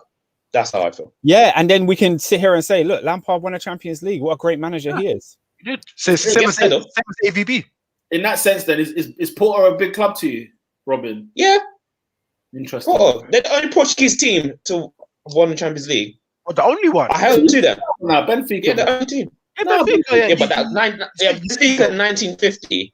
Yeah, but they're 1950s. like the Dons, bro. They're the Dons of What, They are you trying to discredit Eusebio's accomplishments? a lie. They're like Usabe. You're mad, bro. But is you still apart, huh? That's on that cheap. Fair enough. If we're doing that, fair enough. But Probably was a bit of a blow. hear that, bro. Come on. no, I'm saying in terms of how long that's been since they've won, since the last Portuguese team has won. It was Porto in 2004. Before that, we're talking 1950s. So for me, Porto are a big club. Ajax. Yep. Yeah, they're all big clubs. Oh, history. Nottingham Forest, History, big club. Nottingham Forest and Villa. No, The reason- none of us. The names hold weight though. They hold weight. Are they big clubs? No, it doesn't hold weight. They're no longer. The reason why they're no longer big clubs is because of where they are now. No, because the thing is, like, They're not big clubs, man. So what we doing? like, Aston Villa to me are not a big club. Neither are like Forest, but because they've won the Champions League, I don't think winning the Champions League makes you a big club automatically. I think it depends who you ask. As in, it makes you a bigger club. If that makes sense. Like when you talk to the average fan about the Championship, like Forest is always a name that they'll bring up purely for their history. And then with Villa, you say, they've never been relegated, whatever it is. Oh, well, they've been relegated, but you know what I mean? I keep forgetting that Villa Champions League holds weight. I keep forgetting that Villa actually have a Champions League title to their name. Yeah. Boss Endo's out. Have a good night, Boss Lack. He said we're not going to be on for 2 weeks. Are you guys down to do an England pod next week? Oh, I want a break. Want a break? We are on a break. I want an international break, blood. I don't want to watch that. In fairness, that young team. I'm not gonna watch it. Hey, Boss Lack, I would do the pod, but these men are not on it. Like I'd be on it, but yeah. Cool. Listen, international break is not needed right now. Last thing I want to hear is my players get injured while on international duty. Yeah, but we got we got a tournament coming up, and come on, we need this break. Like, let's be real. Of all the other breaks feel pointless, but you do need this break. Like you said, you still need to be dominating your leagues to be a top team. Fantastic point. Guys, please. Who's team of the week? Come on. Who is team of the week? What week? It was FA Cup week. Yeah, Brighton was impressive as well. I'm gonna have to go Leicester City, man. Knocking Man United out. We can give it to them. Yeah, Didn't really talk about them, to be fair. Yeah, we didn't have time, bro. We've gone on for ages. Hey, the Colette. Yeah, I'm going Leicester City. Senior man.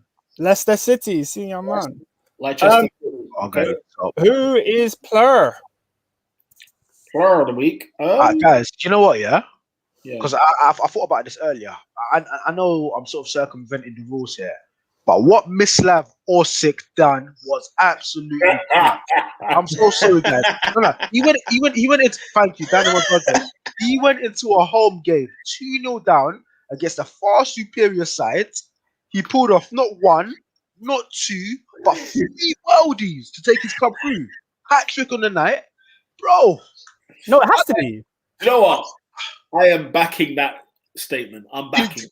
Did you see the final ball? He picks the ball up, he beats a couple man, slaps it. No, that's sensational. I don't think you could do that. If it was Ronaldo. And exactly what I was talking about before. Like, he scored the second goal. He said, "Give me the ball. We're not celebrating. We're going again. Drag this team.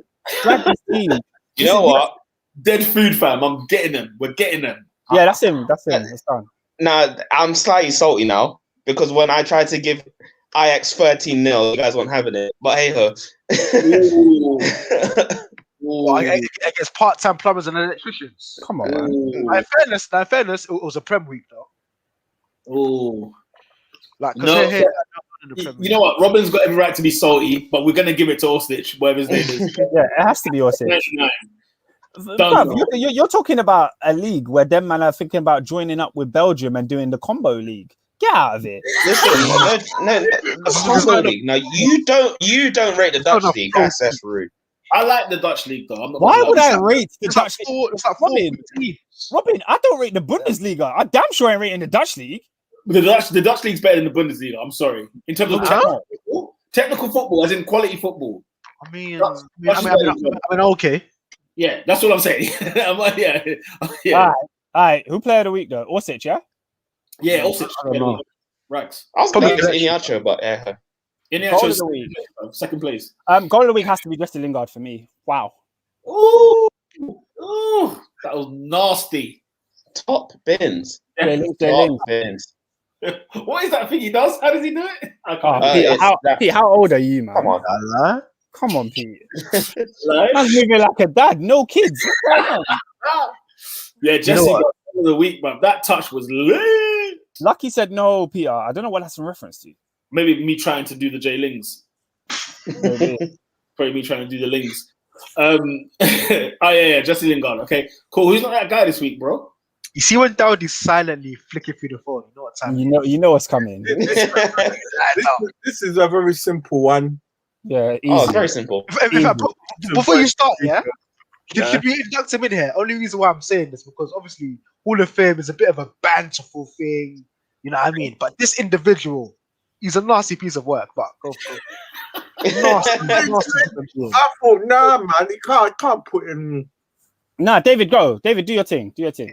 I wasn't gonna give it to the individual, but I feel like he needs his own wing, his own category. No.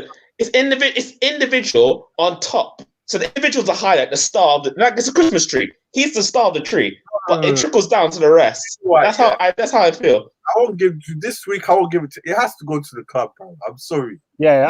Fair enough. That's fair. In just my guy, my Italian brother, it's the history. It has to. Wait, David, where are you going? Now, I know where he's going. He has to go to the. What are you talking about? You just seen something. No. Well, there's another team. No, there is another person. Okay, do your one, and then we'll come to the other one after. Your fucking cuz, bro. Man had to think like that, bro. It's short and sweet, bro. They were founded in the 5th of September 1982, yeah?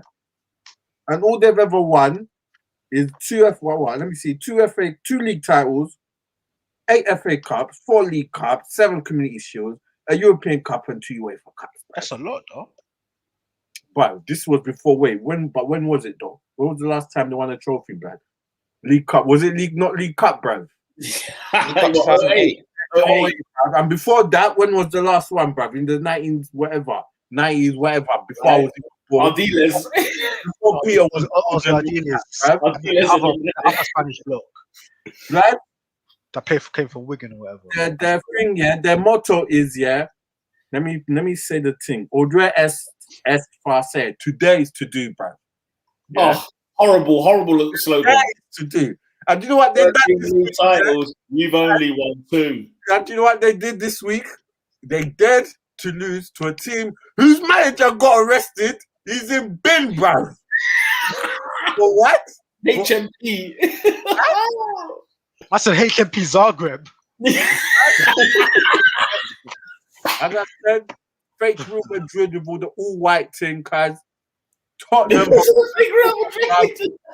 with a fake Bernabeu Stadium, which only holds 60,000 plus, whatever. Jose needs to join that man in prison, by the way. Tottenham Hotspur Football Club. You're not that guy, cuz. Absolute donuts, blood. Tottenham. No, but there is someone else. There is someone else. You give it to them. It's much darker. I've got the information here now. This institution, they have to receive it. They have to receive it because what happened on Thursday night, whilst the other debacle was going on, flipping over to another channel. He flipped over. Yeah. You flick over to another channel. Friggin' ESPN. People in the comments are just loving that Zagreb. And he said Mourinho got dunked on by a man in jail. HMP Zagreb. That's fantastic. HMP Zagreb, bang your doors. But this football institution was founded in 1892, and as much as it is one man's actions, I feel like the whole team and the way the club has behaved since then proves that this is just a normal thing for them, and they're not really willing to stamp it out. Rangers had their second leg tie. And it was a horrible game of football, really. There were 2 red cards and Rangers were on their way out. But unfortunately, the game ended without us talking about the brilliance of a team going through because of footballing achievements. The game ended because we had to discuss, again, racism in football. And there was a stupid idiot that decided to go up to Rangers player Glenn Kamara, cover his mouth, and I believe he called him a monkey and used the N-word of sorts. And former Guna, Glenn Kamara is the former Guna, not the not the alleged racist. No. When I say Glenn Kamara, you know, I'm like ex-player. I just say former Arsenal. I would just make that point. Yeah, and it prompted a series of events that led to a lot of applause. The manager of Rangers, obviously Steven Gerrard, came out and backed his player, saying that I don't believe this guy would lie. I don't believe this situation. But obviously, Don't believe it. Yeah, no. He said, fair play to them, man. They won the game, but real talk, this is bigger than football. Like this whole racism thing, it continues. And people have gone at Steven Gerrard in the past for the whole, the way Liverpool handled the Suarez campaign and all this and that. But I feel like the way he handled this was exactly how you expect a manager to conduct himself. He asked the players if they want to walk off the pitch. The players said no, they wanted to continue playing. So he let them go on and continue playing. But he backed his player in the public and basically condemned the horrible racism. And for that reason, Andre Cudella, you are not that guy. Seriously, not that guy. Seriously, not a guy. And the fact that the club came out and said they denied the racism and that they tried to change the narrative. Following that, their fans came up with posters saying the N-word to Glenn Kamara live and put on Instagram. Just shows me everything about that club and what they stand for. So, to be fair, like, have they not retracted themselves now though? Have they not come back and sort of said what? We're like, I couldn't care less. I feel like if you're repenting, I feel like you've got to give some space, if that makes sense. Like, not saying we're excusing what they've done, but have they actually come out and been remorseful? Bro, that haven't even been flogged yet. Say again? Haven't been flogged yet.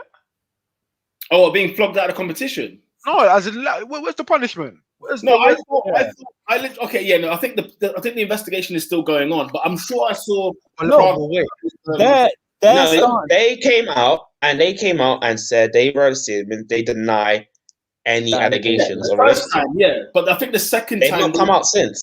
They have. They're the ones that said that they went with the Scottish police and launched an investigation on the side, and then since that, the reason why they said the Scottish police is because they are saying that their player got attacked in the changing room by Glenn Kamara, like charging towards him. That's what they're saying. It's still on the same statement. No, but they're talking about the racial situation, about doing a criminal investigation on the player who was racist, the guy that you've just called out. And haven't they done like a "we say no to racism" thing like afterwards? What I'm saying is, I don't know if they have, but what I'm saying is that I swear they've come out since then. No, so they said that they're doing like the PR stunt saying that we are against racism, blah blah blah. But before they didn't say that they didn't condone what the captain did. They just said they don't believe what the captain said, and then the next post is like, we're against racism. So nothing apologizing, nothing that. No.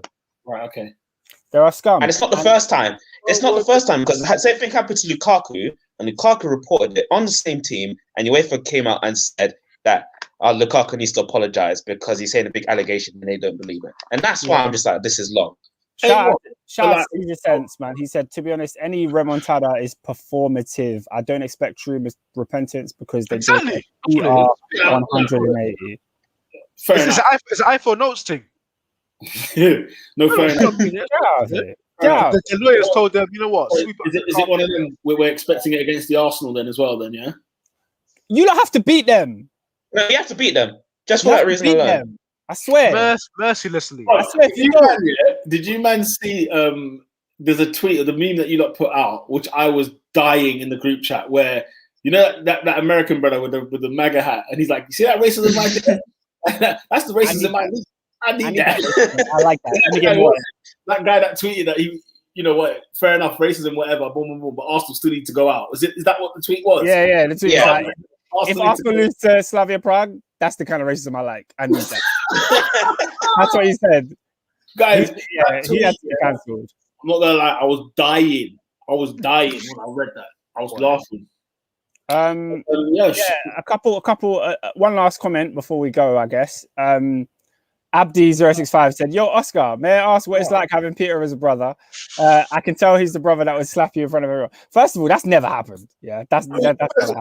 Oscar, don't try to act big now. What I'm saying is, never happened. At least come on a humble thing. At least say like, "Nah, Peter wouldn't do that."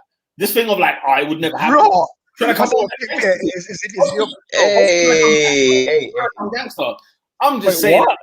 Put some respect. Domestics. I wasn't even finished my sentence. I was going to say a whole lot, but you interrupt me. No, that would never happen. First of all, that would never happen. What? Swear down, brother. Yeah, all right. Flex. Ask Michael. Flex. Ask Michael. That's Like, flex. First of all, Peter gets angry and he gets heated, but a few, maybe 10 years ago, I came to the realization that he's not angry at me. He's angry at Arsenal. Arsenal are the reason that he's got all this pent-up aggression, and he takes it out on me. That's fine, but it's Arsenal. The root of it is not Arsenal. Why are we That's a ruthless aggression. Why are we overdoing this? I mean, I grew up watching the Attitude Era and Kane. That should do it. That should sum it up for everyone.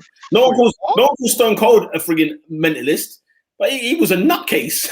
He's so cold. He's going to He was a freaking mental guy. You get me? That was just called being a man when I grew up. They're killing you in the comments, you know. Lola said Kamara is a Hale End and it's racism. Arsenal must win by force. And then Caesar said Peter wants it to be potentially to have happened. I am wounded. What do you mean? The Slavia Prague thing. Yeah, because you've been a lawyer for them tonight. You've been in A lawyer?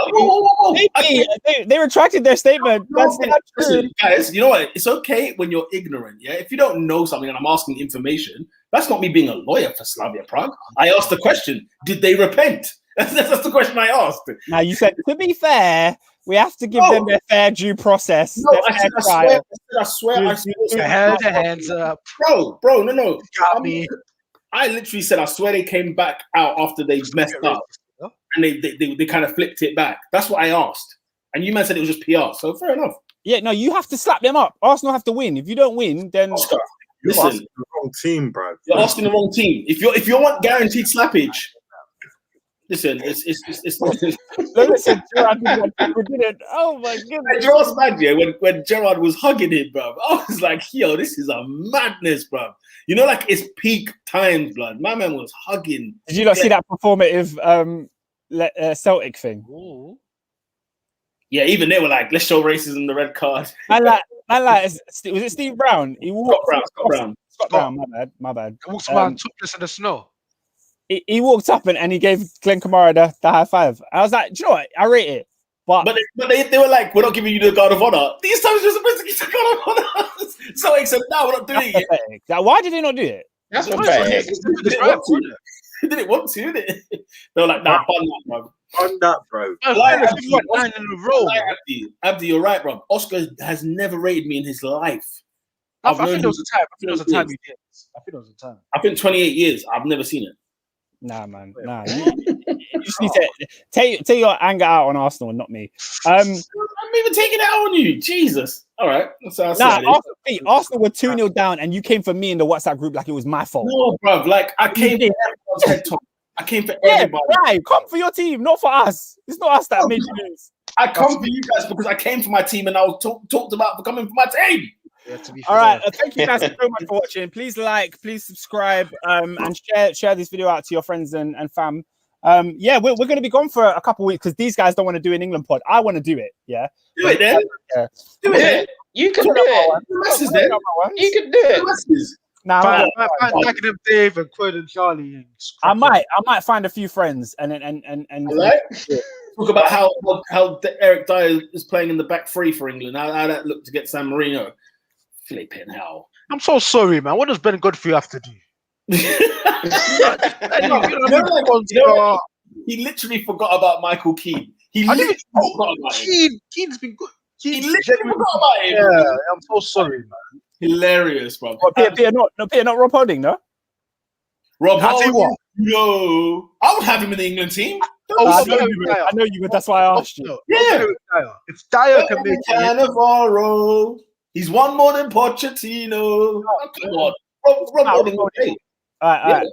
We can talk about this next week on the England pod, but you don't want to. Good night, people. Like and subscribe as per usual, and see you soon. Peace.